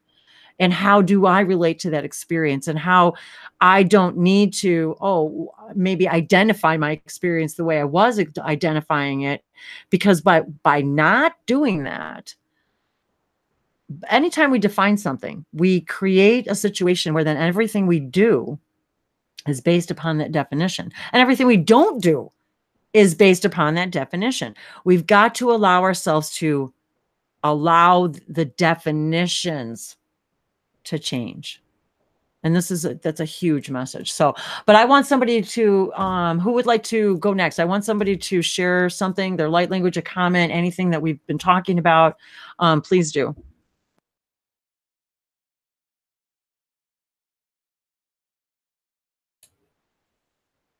And actually too, yeah, there's a lot of really great information too out here on the chat. Yeah, let's start reading some of yeah, that. there's because there's Ava, great stuff. Hey, Ava. Ava says, speaking it out loud or writing it brings it into and anchors it within us in our energetic field and form into our 3D reality, thus uplifting us more. 3D creation. Did you want to share anything, Holly or Christy? I don't want to cut anybody off.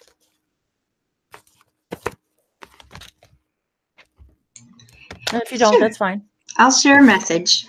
All right.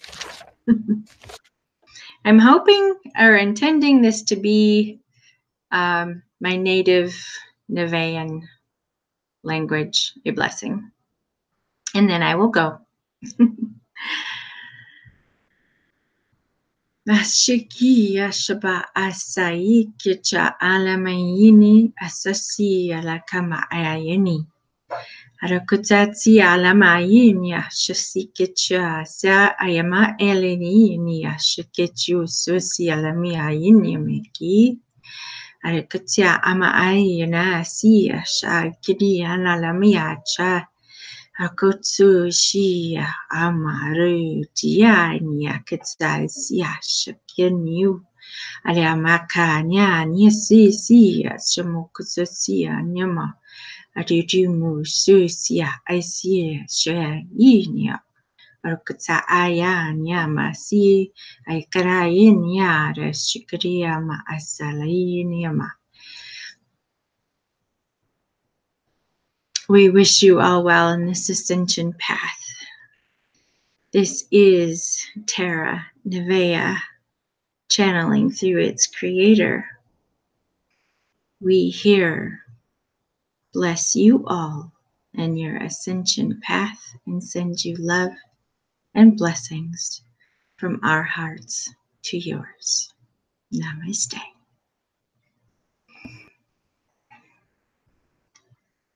Nisheya himayina kiata alahima ohako te shehelahi the amakaina nashate. Thank you for the beautiful message. Ima oama kia lesa soto sharuku amanita kia tashansete. Mintoya. Thank you, Holly. And even as she was speaking, I was just getting a few more symbols coming through. And I wanted to take this opportunity to all of you who, whether you're in the room, whether you're watching it later, if you're so inclined, listen to the light languages and sit down with a pad of paper and allow whatever comes through to come through. And I think many of you might surprise yourselves. And so many of us have been creating these for even all of our lives. And it's only until now that we begin to understand that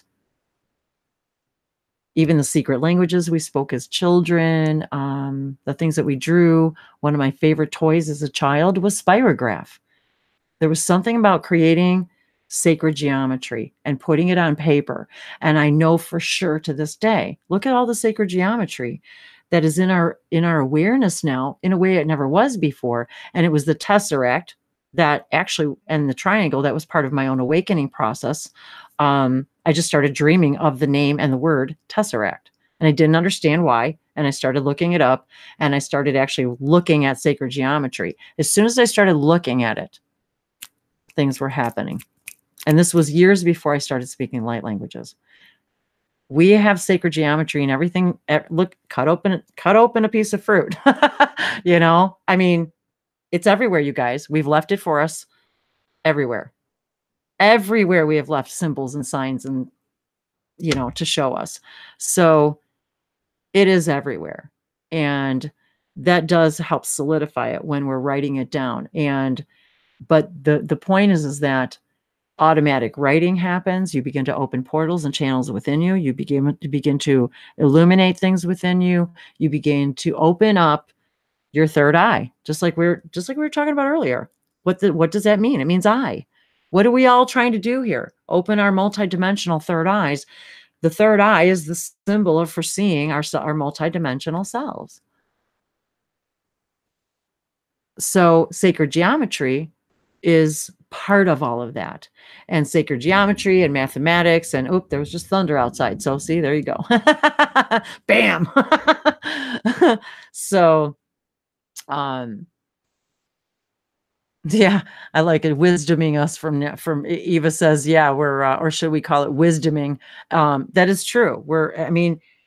So the point is that I just wanted to reiterate to people, when you're listening to these Hangouts, when you're part of them, if any portions of these excite you, whether it's speaking, it's singing, toning, humming, opening your throat chakra, opening up your third eye, whatever you intend is what you're activating within you and telling your higher selves and guides, I'm ready for more. So when you intend to say, like Bree and the gals did that day, we are going to intend, by using this process of opening up our throat chakra, we are going to begin to speak light languages, and we are not going to settle for less until we do. And it's about the intention and then setting the space. So for any of you that are interested in any of this stuff, whether it's writing or you know, drawing or painting or speaking light languages, all of this stuff, if you're guided to do it, create the space, create the intention, and then allow the information to flow, just like Don said. You know, you got to be open to it, and then try not to categorize it or label it or judge it and say, oh, this isn't, you know, or compare it to other people, that this is a whole nother paradigm, you know, that we're all getting away from. But the beauty of it is, what happens when you guys, though, when you draw something and you recognize it in someone else? And see, that's the thing. We've got so many of us who are posting this stuff out there now. And even if we don't understand necessarily the meaning, other people are stepping up and saying, oh, wait a second, I recognize that, or I draw something like that, or I always did draw something like that. Or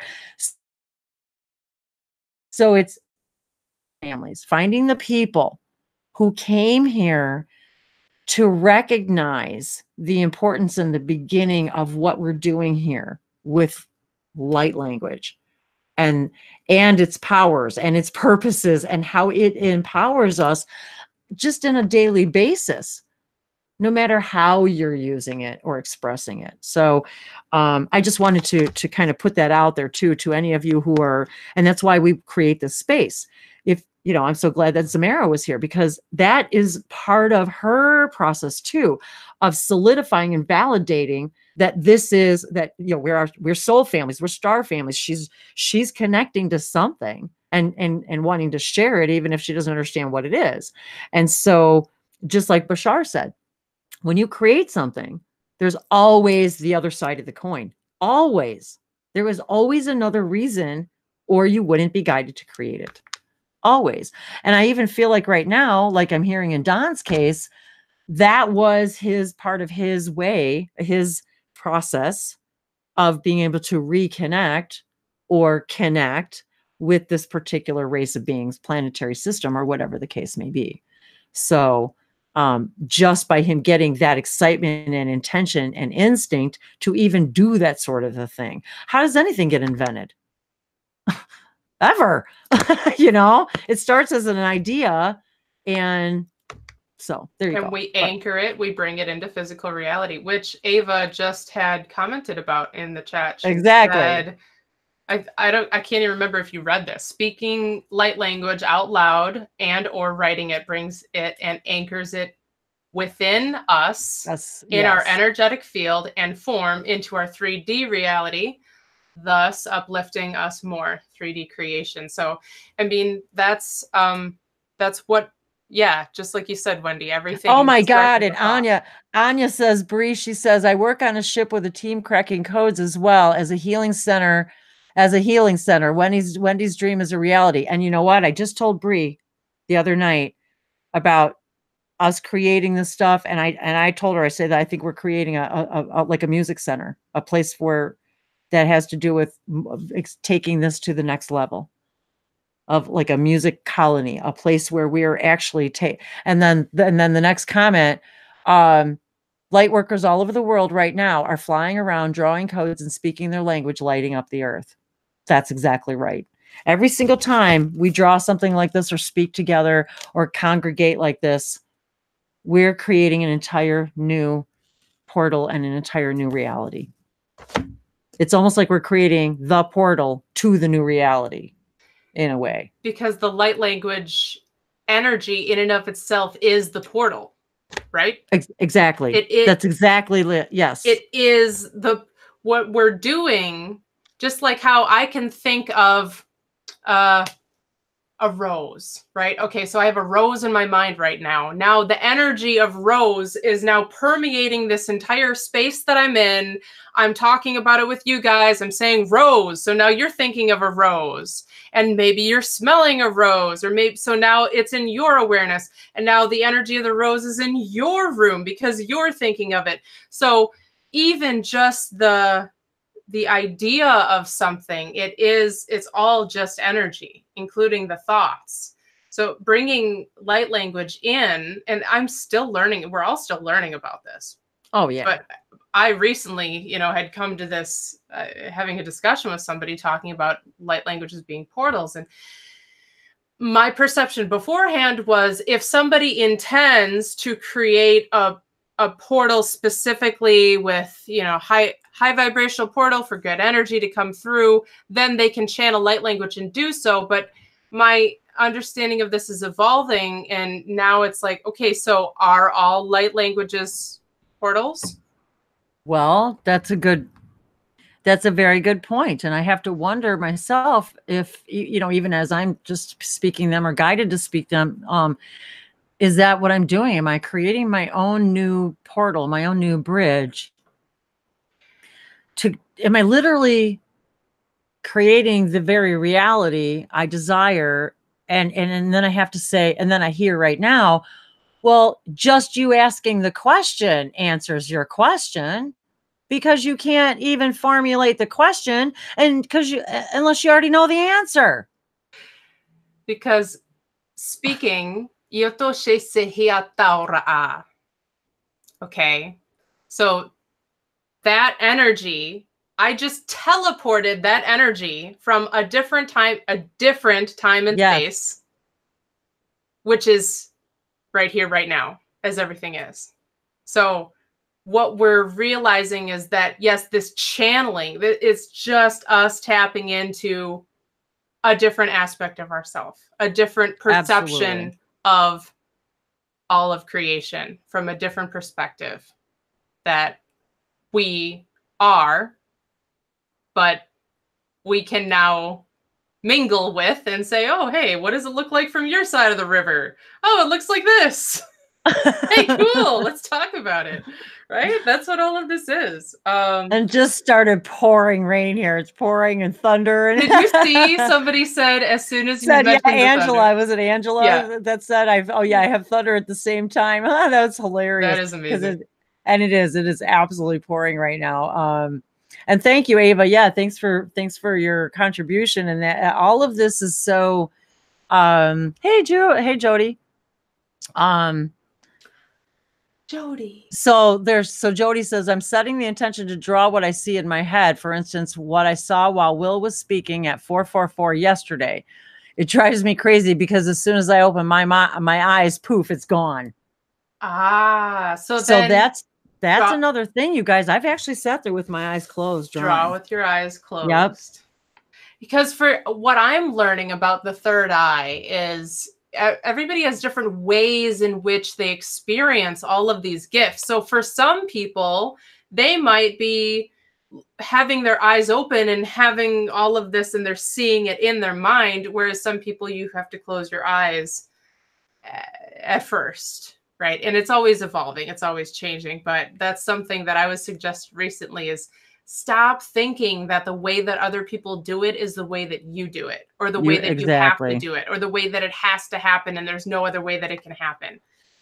It's different for us all. And that's what's so exciting is that, oh, sorry, slamming. That's okay. That's all right. So We're passionate about being passionate around here, you guys. Passionate with my. And I love that. Pretty Dark says, I'm often called to do light languages when I'm in the pool at the Y in the mornings. After laps, I'll float in the sunshine and really quiet. I'll infuse the water with it. And that is a very perfect representation of intentional manifestation and literally using the light codes from the water and the sunlight to really, as Eva mentioned, bring and anchor in that manifestation and that right then, and to allow the process of that, whatever that, and this again, whatever the process is to you guys, whatever works to whatever tool, it doesn't matter what permission slip you use. If it works for you in that moment, it works for you. So that is a perfect example of doing that. So that was really excellent. Hey, Christy, so glad to see you come. I know it's late there too, aren't you? If you're there, if you want to talk. I think Christy's out. I think he's in the UK. Ireland? or Ireland. Ireland? Excuse me, or Ireland. I think it's my apologies. I'm curious to ask Christy how the I haven't spoken to Christy in a long time. It's been a long time. I don't know if he's there. Maybe he's just listening right now. And Zamira, Holly had to go, so thank you so much, Holly, for sharing that beautiful blessing and for being here. And Zamira, thank you so much for coming. I really appreciate it. So glad that you got to share your light codes, and I hope that also gives all of us that little boost to not doubt, and share your stuff. And even if it's not picture perfect, that doesn't mean it's not a message. So I just wanted to thank you guys for joining us and sharing that. So. Oh, beautiful. Well, this has just been very expansive today and totally went in a direction, as always, that we can't assume we know where any of this is going, right? It just unfolds. No, and there's always a million things that go through my head and notes that I write, and it's funny because then it just sort of happens the way it happens when and how it needs to. So, yeah, it's like the time goes so fast. I was like, wow, it's like already time to say goodbye. And I know. So wow, I literally thought we were still in the first hour. I was like, wow, that it just went by so fast. So yeah, it did. Nia soto isha ki tapokuya ba ishana telekoza majukuya le shon sompoko sanate di kanani ti kuabagia sate ilaki se no sopasha I pagoshana palokoma ilaki la sosona ilakima la setokaya shanakia toriosomolia manakua la amaka sheshetakia. And again, you guys, you don't have to be speaking light languages to be here, to be part of the room. This is part of the point of it all, is also bringing people in who aren't doing any of this and to just join in the energy, hang out, talk, ask questions. That's what the part of this is all about, is, asking questions and learning from each other and growing. And so, I invite all of you. And if there's any way that, one thing I always kind of forget, Bree and I always talk about this too. It's like, I wanted to thank all of you too. I wanted to take this moment for keeping me as busy as you have been. It's been a really joy and delight to all of you who have blessed me with the presence of your private sessions, of ordering pre-recorded oracle readings, light language activations. It has just been just a real joy. And I really love doing the work. And if, there's any way that we can help you come out of your shell, if you're looking to start your own YouTube channel, or if you're looking to get into this, or you want to share your own light languages and you just want to, talk about it. This is one of the things that this is part of is to help all of us and all of you get out on stage, to get out there and do what it is you came to be magical and amazing to do, and to overcome the thoughts that lead to the beliefs that prevent us all from acting in our highest joy and excitement, because we mistake the anxiety and the fear for something we shouldn't do. And what really, the thing that it scares us and excites us the most is the thing that we need to be doing, whether it feels comfortable or not. And again, let's go back to the mommy analogy. We have to stretch and grow in order to accommodate this new life, this new birth. And that takes time. And it's a special bond. And we're all creating a very special bond with ourselves. It's almost as if I'm not sure how to put this into words, but it's almost like we're giving not birth to ourselves, because again, it sounds a little overdone and cliche, but it's almost like we're,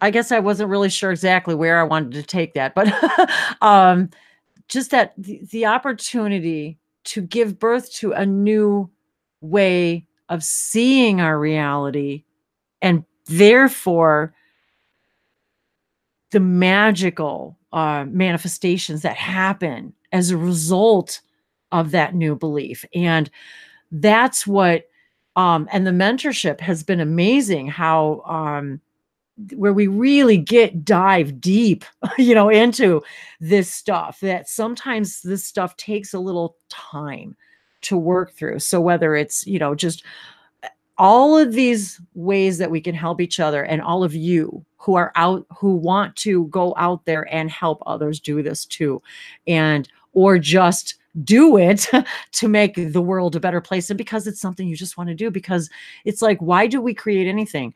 Poetry, music, a painting, because we want to, because we're passionate about doing it, without having any expectation about who's going to see it, hear it, experience it. Just do it, and without using that cliche commercial, but hey, I have to say, it's worked on me. It's worked on me a few times, where in my head, I've just heard, just do it. Will you just do it?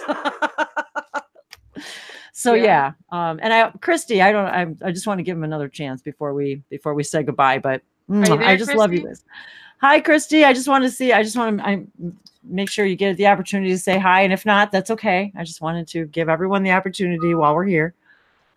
He might just be listening. Dolores, you unmuted. There is some message, I believe. And it's about what you're talking, what Wendy was talking about, opening, go out, and in a way of coach, and in a way of support, energy support. Teravana mio herneka, teravana lahlana kahaye, nima waneke. Nima heya nahan tanaka, heya nahane, heya hantie kavahanayako, leyo hanake, leyo harnakayanaha, ero rahrana ketarahe, Emwa manahayo kietara hawana. Lanayo kietehe. Lanayo maramanaha. Eternake, eternamahana. Eternamahayo nakentanaha. Yuno yahayakata. Yuno yahalekane. Niharakavanaha. Emwa manaha. Ehironan yakan hayanako. Emwa manahayo. Yahananake. Irnandekiawanahamanakoho. See your true nature. See your true being. Open to what you really are. Arnata ramanamayo. Arnata karanavayo. Arnata maranehayeke. Elernata yeke. Era aramantanata harnekita. Iya hatineke, iya mawana hata yoko homanare, hamaruna marna taka, iharashkya, tarnamanto yoko, imra manahara kalar ariena, ariena ayakantano, imra ati yaharneke, laharakoya mahuana ke, yakata, marnakayo, yahar enakatehe, Yeva hanaka, yeva harnekeo, yara atik alana amayonika are, rehreya, mahamanakena hotaraho, eromata, erovahantiane, ihlanake, kiara, anakeo, taharnaka yanaha. Namaste. Yeah, Shanitia. As beautiful and as powerful and amazing as always.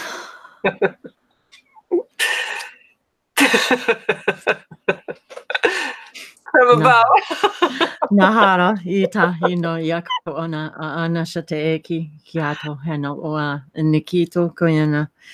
Shinoya ima iki kama ona niki ishunga ina maniki sa seno sote. I just still cannot get over sometimes the feelings, the emotions, the visions, the what we feel and experience, you know, when we speak these languages together. It truly is truly amazing. It really is. Tashi. I feel like, hey, Will, are you there? Did you want to give a blessing? I wasn't sure if he wanted to if he was available to do a blessing before we said goodbye. Inashota Elekia. Miyasote say so, and Christy, I'm not sure if Christy's there. Oh, there's Will. This is a Miyashota Ilikia. I don't know. Somehow I felt like like maybe you should follow Dolores.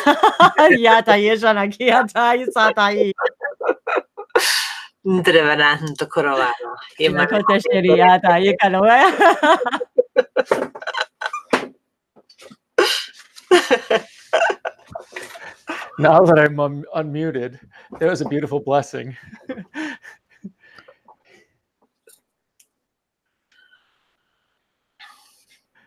They're like fighting for who's going to speak. You know, just merge in the one. Okay. I love you, Wendy. Hura nanata skini ata arhatite ko ucha waranari. Arahaskini ata harahuta. Arashishaya ka atana nani ata katididuko. Arawaharsani ta arahatia. Arahakauta arahasanani ta arasaka. Auta nananara hatadidi. Urhasa kachit tia nara harskana hata aritu. Atakucharnia. Arsihanana artukuhana ishashaya ta ara isahanani ataka arasuhuta asa isahata aria cheka arahuka artisanana atatitarisa tona arahatata katsani sokuche haranani saka ananoya ara kananaraska arahushashaya Askanani sakatiacha. The ego saying, come on, stop. hutaara haskanani saya taara hisanani usahatanani taara sakucharia karahanani ska arhataura araskanana araskashishia untananaya kanana arasahananaya. Namaste. Namaste. I have to say something. Go ahead. Okay, I will try. Will, when you speak, I feel like your language, your light language, is my light language. Even I'm speaking different light language, like I don't know how to explain. It's mine. It's so familiar. It's so I don't know how to say it. We are connected in some incredible way. I don't know how. I feel it like simply like Wendy, like Linda, like I know you. I knew it. I knew you guys. I knew it. Like when we were talking, I felt like, yes, where and when we were together, where and when. Why is his language so familiar to me? Like why I am thinking it's my language, but I know it isn't. Yeah, it is. No, it isn't. Yes, it is. It is. It is. It is. You speak differently, more. Yeah.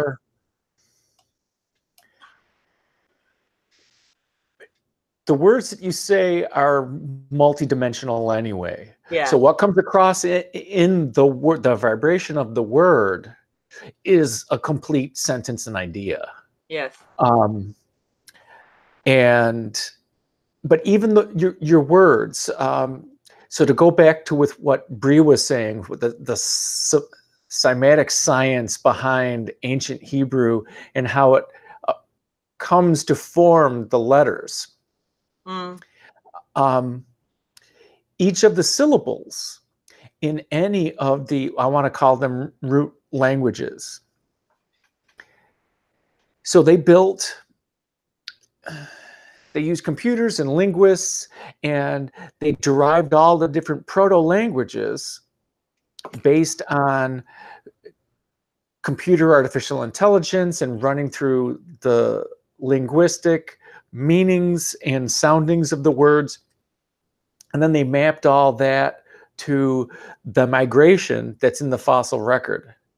So we can see where each of the languages and the proto-languages were spoken. Yeah. And if you see that map, I'll try to find that map, but if you see that map, my default, when I start speaking and I'm not channeling, that is from the Middle East. That's from the Levant. That's from the Fertile Crescent. But before history was, well, the recorded history that's revealed now, they tell me it's 6,000 years ago and beyond that I was in different lifetimes speaking that particular language. And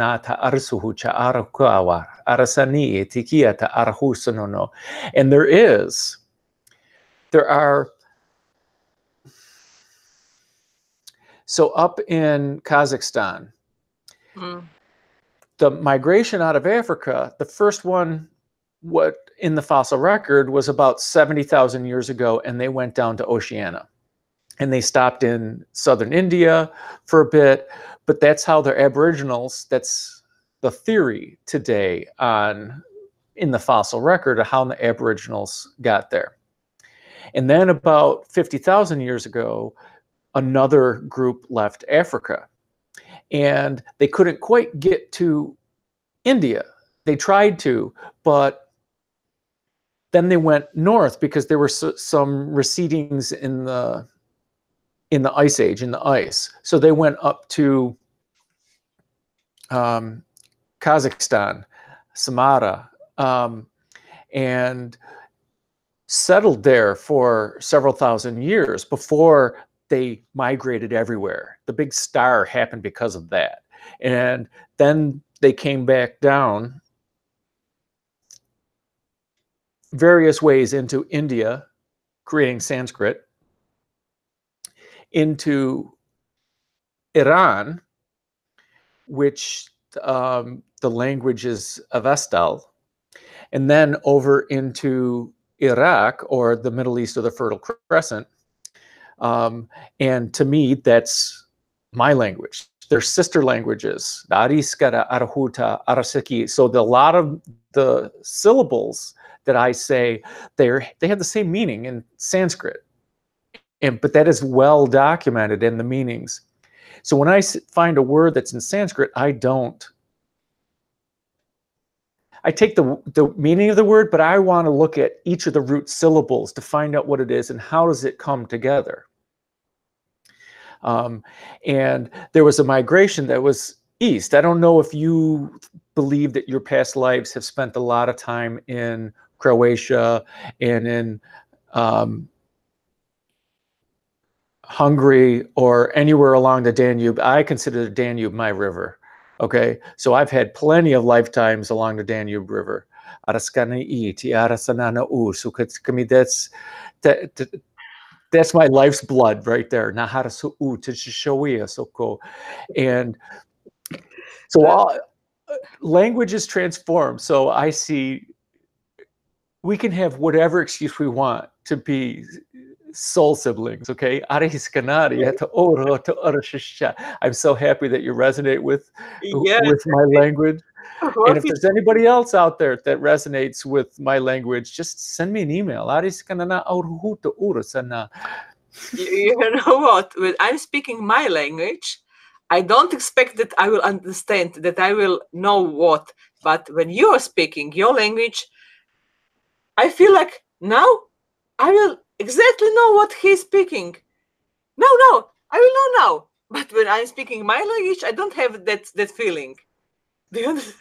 Yes, I understand exactly what you mean. I've even heard people speak and I say, oh, that's my friend Will's language. I was like, and even I speak it, but not the same as you guys.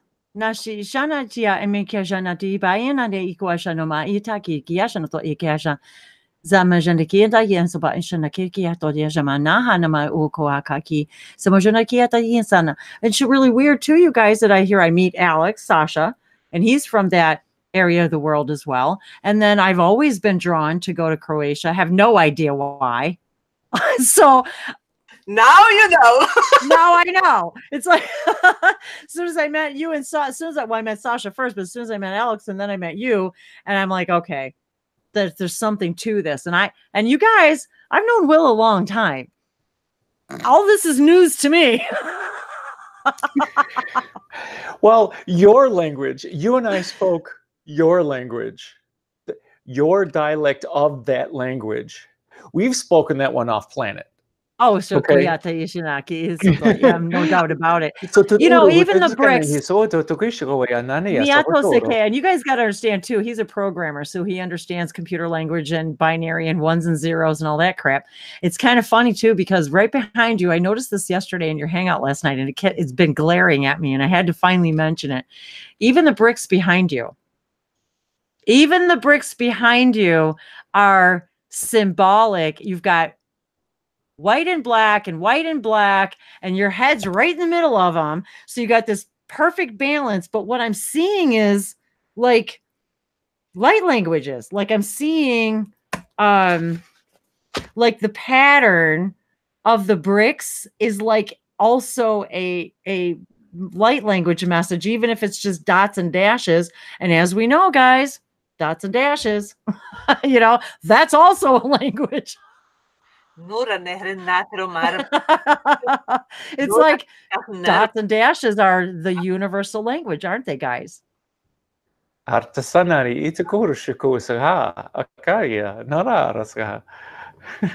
Yeah, no, Shiata says, so yeah, I don't know nothing about sending an SOS in light, but guys, think about it.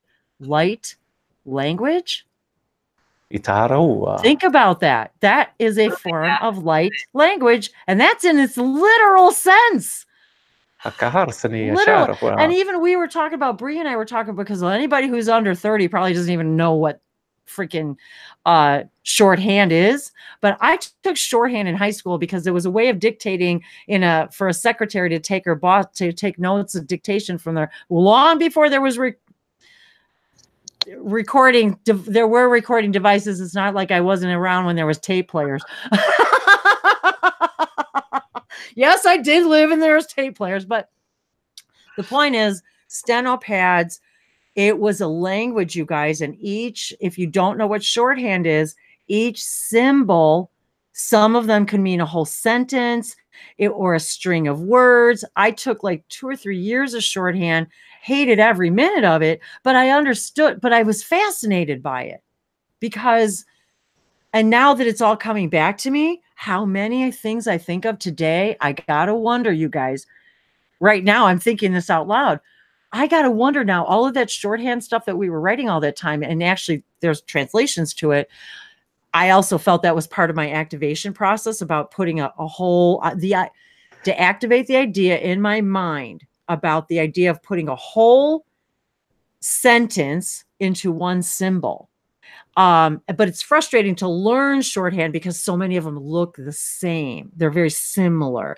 So when you're learning shorthand, it's frustrating because it could mean a whole different thing. And all you did was get like one dot, leave it off or something. You know what I mean? Because the periods were part of it. See, all this is coming back to me right now that I had completely forgotten about.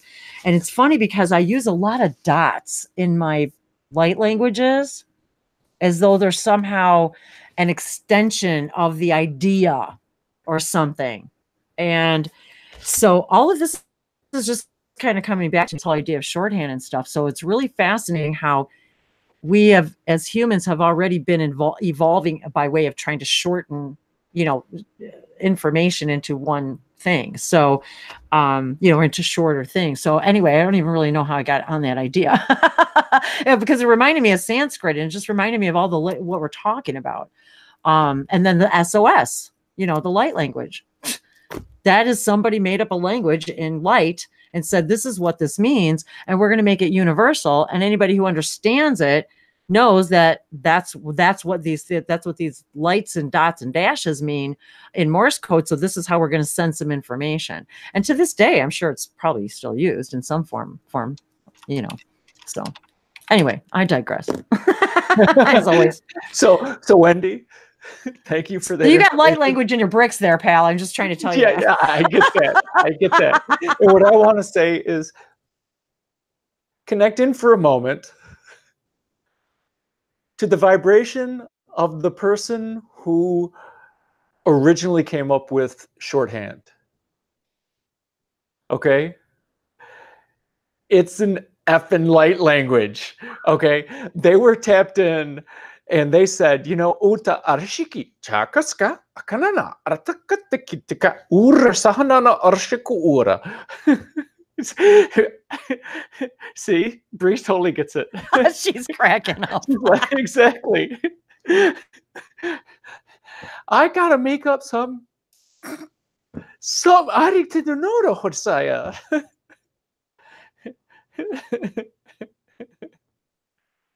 We need to hear you. There we go. I swear to God, you guys, I feel like that was my first introduction to like light language. It was my higher self's way of saying, this is going to be part of your training. And then you're going to work for a computer company and you're going to learn how to code. And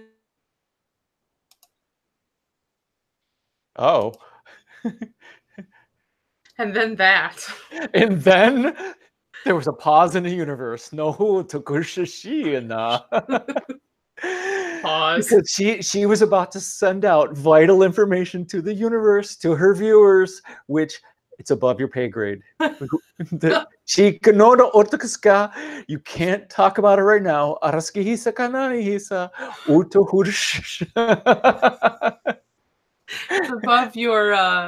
above your your Clearance. dimension. No. Yeah, your dimensional clearance. Your dimensional clearance. Sorry, you're in a low dimension. So we're gonna need you to raise that up a little bit before you have access to this information, which is actually what's happening on Earth, right? As we're raising. Okay, now you have the clearance. Here's some more. Now you understand. Here's some more information for you. Oh, here I am. I froze. I'm like, hey, we're back. Oh, look, you copied yourself. We have 2 Wendys. Wendy got a cloning machine. Oh, crap. How did that happen? You see, you got kicked out because you were about to reveal information that the universe was not ready to receive. And so Girk Fiknir just cut it off. No, that's classified at the moment. All of a sudden, I'm like, hey, he froze. And I'm like, oh, it's not him, it's me. Oh, crap. Oh, my God. Well, I thought it was me, but then I heard Dolores type something, and I'm going, she's like, wait, where'd she go?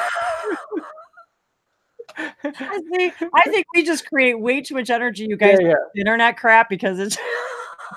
I like what Angela just said. She says, you broke out. Oh, you broke it. Oh, I thought it was like you broke out of the Matrix for a moment. Broke out of the Matrix. Oh my God.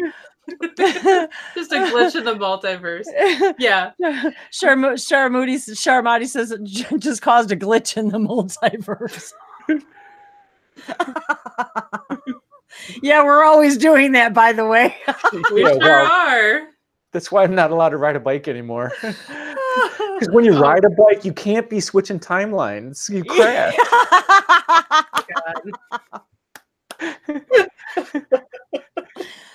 This is something that we are actually recommended to do. Is be very careful with your consciousness in your physical body, and when you're walking, and when there's a wall in front of you, and be aware of yourself as you expand your consciousness, right? I tell you guys, between the private sessions on Monday and then the hangouts, the 2 hangouts yesterday, and now all this today, my cheeks hurt just from laughing. So sorry, Wendy. It was supposed to be a short blessing. Short kind of I don't care. There's no such thing as time. Only that which we create.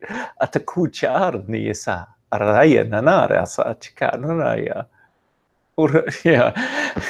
Wendy, see what you do to me? Akatatikinia ta arskana arsi tikiana nara hotara siknara. Kiotiato sharetias antia. Kio sotoshi kis yototototoshi saretias yonototoshka ayanananiatai sototoshi yatia kioa. Antihara. Just everybody mute. There's not that many of us. Just speak up if you want to talk. Yeah, we're gonna laugh so hard. Oh gosh, yeah. Don says in our side chat in here, he says good vibes. I'm like, good vibes.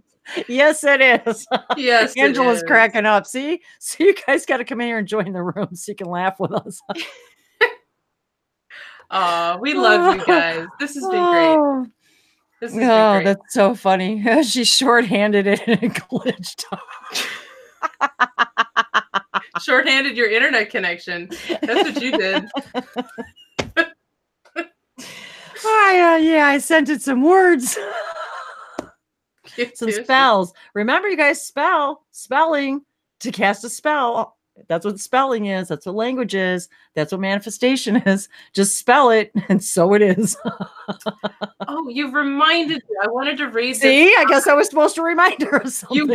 You reminded me. Okay, so Michelle Kidd had commented on your Facebook post, Wendy, asking, because it's like, what has light language has done for you guys? She said, what light language has done for me is changed the energy from something/anything being difficult to it being achieved with grace and ease. Oh. So she's talking about the transmutation of her perception, right? Of her categorization of this is difficult, and then transmuting that energy.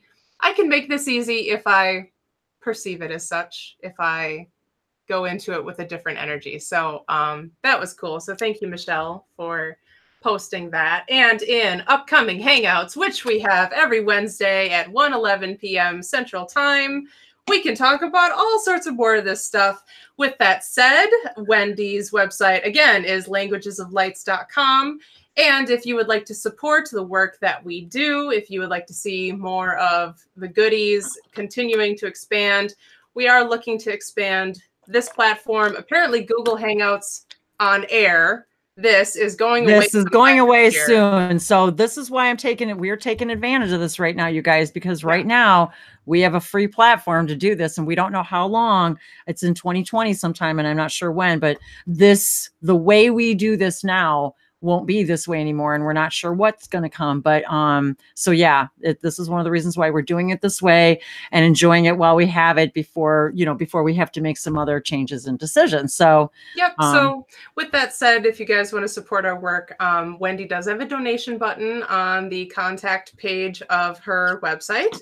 And so you can also send in private comments or questions on her contact page, or just email her, or post a comment somewhere in YouTube comments. All of that stuff is being watched so that we can talk about the stuff at these weekly Hangouts. And so we need to make notes to put all the links to everything we talked about today, like Anita Meyer. Try to do that.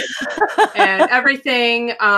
So yes, we will see you guys next week.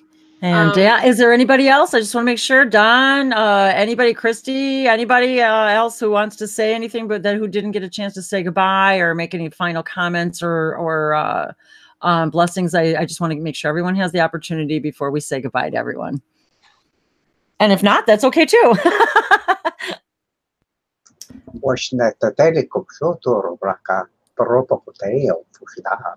Poro momotashi shikapo, watakase, motori kasatali kaporo, poroapa tataras, padanam tatarane tutuli kapapareka, parapashatetu, usho, pata, waitege. Blessings. Great blessings to you as well. That's a beautiful language. Now, see, you guys, that is not a language that I believe I've heard before. And so that was beautiful. Thank you, Don. Thank you. I love hearing Don speak. I know. It's always very, exactly. It's always very different. Mm-hmm. I apparently know them all. Yeah. Yes, we do. yes, we do. But yeah, that's one thing he was told. I heard that, Don, in that webinar when you were when that information came through. And isn't it interesting how sometimes those of us who are so connected to this, we have to allow ourselves to let go for it to start to come in, because there is so much of it.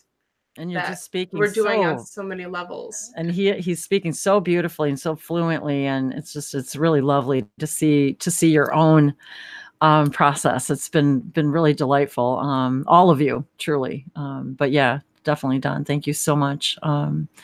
And Christy, I'm not sure if you're there, if you wanted to say hi or goodbye, and if not, that's okay. I just wanted to thank you for being here and sharing your energy. And Christy also does channeling as well. So if he's so inclined, please do. All of you feel welcome. You are welcome to post your links of your sites and your stuff here on the comment section to share with everyone. So I just wanted to put that out there as well. And if not, Dolores, Nigo Somosete Shelekia, so Osata Shekia, Likimo Soto Sheleki, Ohato so Rugo Shanateleki Teakia, and Akia. Thank you so much for being here today. And I'm glad that you got to meet again, to reunite with some more of your family. Amanti toharan nahiaketea, lahla nakayan ke miewa hene, miewa harana kantana halarayena, eva hava hatia no hantirikili, lara hena kana mahayana kehe, iya hotan takara, emwa mahanea, Laranakiano, entera amamanahaya, my hato yo hati haranake, lana hankehe, yaharana amanahe keteyo, lana henteyo kawanahana nahe. Thank you very much for the opportunity to be here. Naharanakaya naha. Thank you, Bree, for your support also. Naharne katarawana hamana kayohana. Thanks to all who are here and who are watching us, because because of them, we can do it. Harna katayonna lerna mahana kiyonte. Yahaneya kityana hantaravana hayat. Love you all. Niata, Shana. And thank you, Bree. Niasoto Shabeki Alikisa Nosoto Shiati Ilikisa for helping me make this a breeze. Breezy. Breezy breeze. You're so welcome, Wendy. And this is just such a blessing and such an honor. I will say the word honor again, because it's really amazing that we can do this. I mean, really, we get to connect with people all over the world. And all of you are opening portals of immeasurable transformation across this planet that none of us really can comprehend. And I just want you all to know how important you are and you matter, and how grateful I am to all of you for your love and support as well, for all of this, and for all of you, the wonderful information and comments that you share, whether it's during this hangout or afterward, for watching, sharing, private sessions, or whatever. In every one of these is an energy exchange. If it means, if you feel that this information is worth sharing, I invite you all to share it in your various social media groups. I just simply don't have the time to do that. And so if you feel that this information might be worth sharing to someone you know, or if you'd like to invite them in, please don't hesitate. We're all are welcome. So, and again, you don't need to speak light languages. That's part of the beauty of this, is that it's about learning about it also, and being activated. So, la shonote kiasose sena ishetake senasote. And I do hope that if any of you, again, as Bree mentioned earlier, if any of you are in or near the Fort Lauderdale area, or if I'm flying from Tennessee, Bree's coming all the way from Milwaukee, Wisconsin. So that's like opposite ends. Road trip.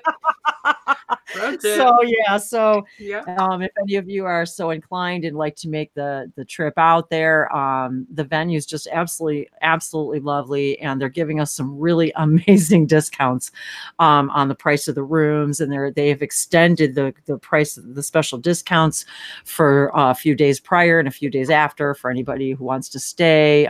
So August 16th and 17th this year. In Florida, go to languagesoflife.com's events page to get more information. We hope to see you there.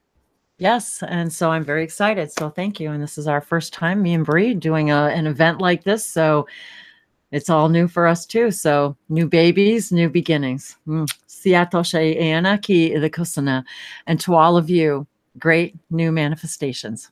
I love you. Gashonote likia. Mahala niashotokia. Namaste.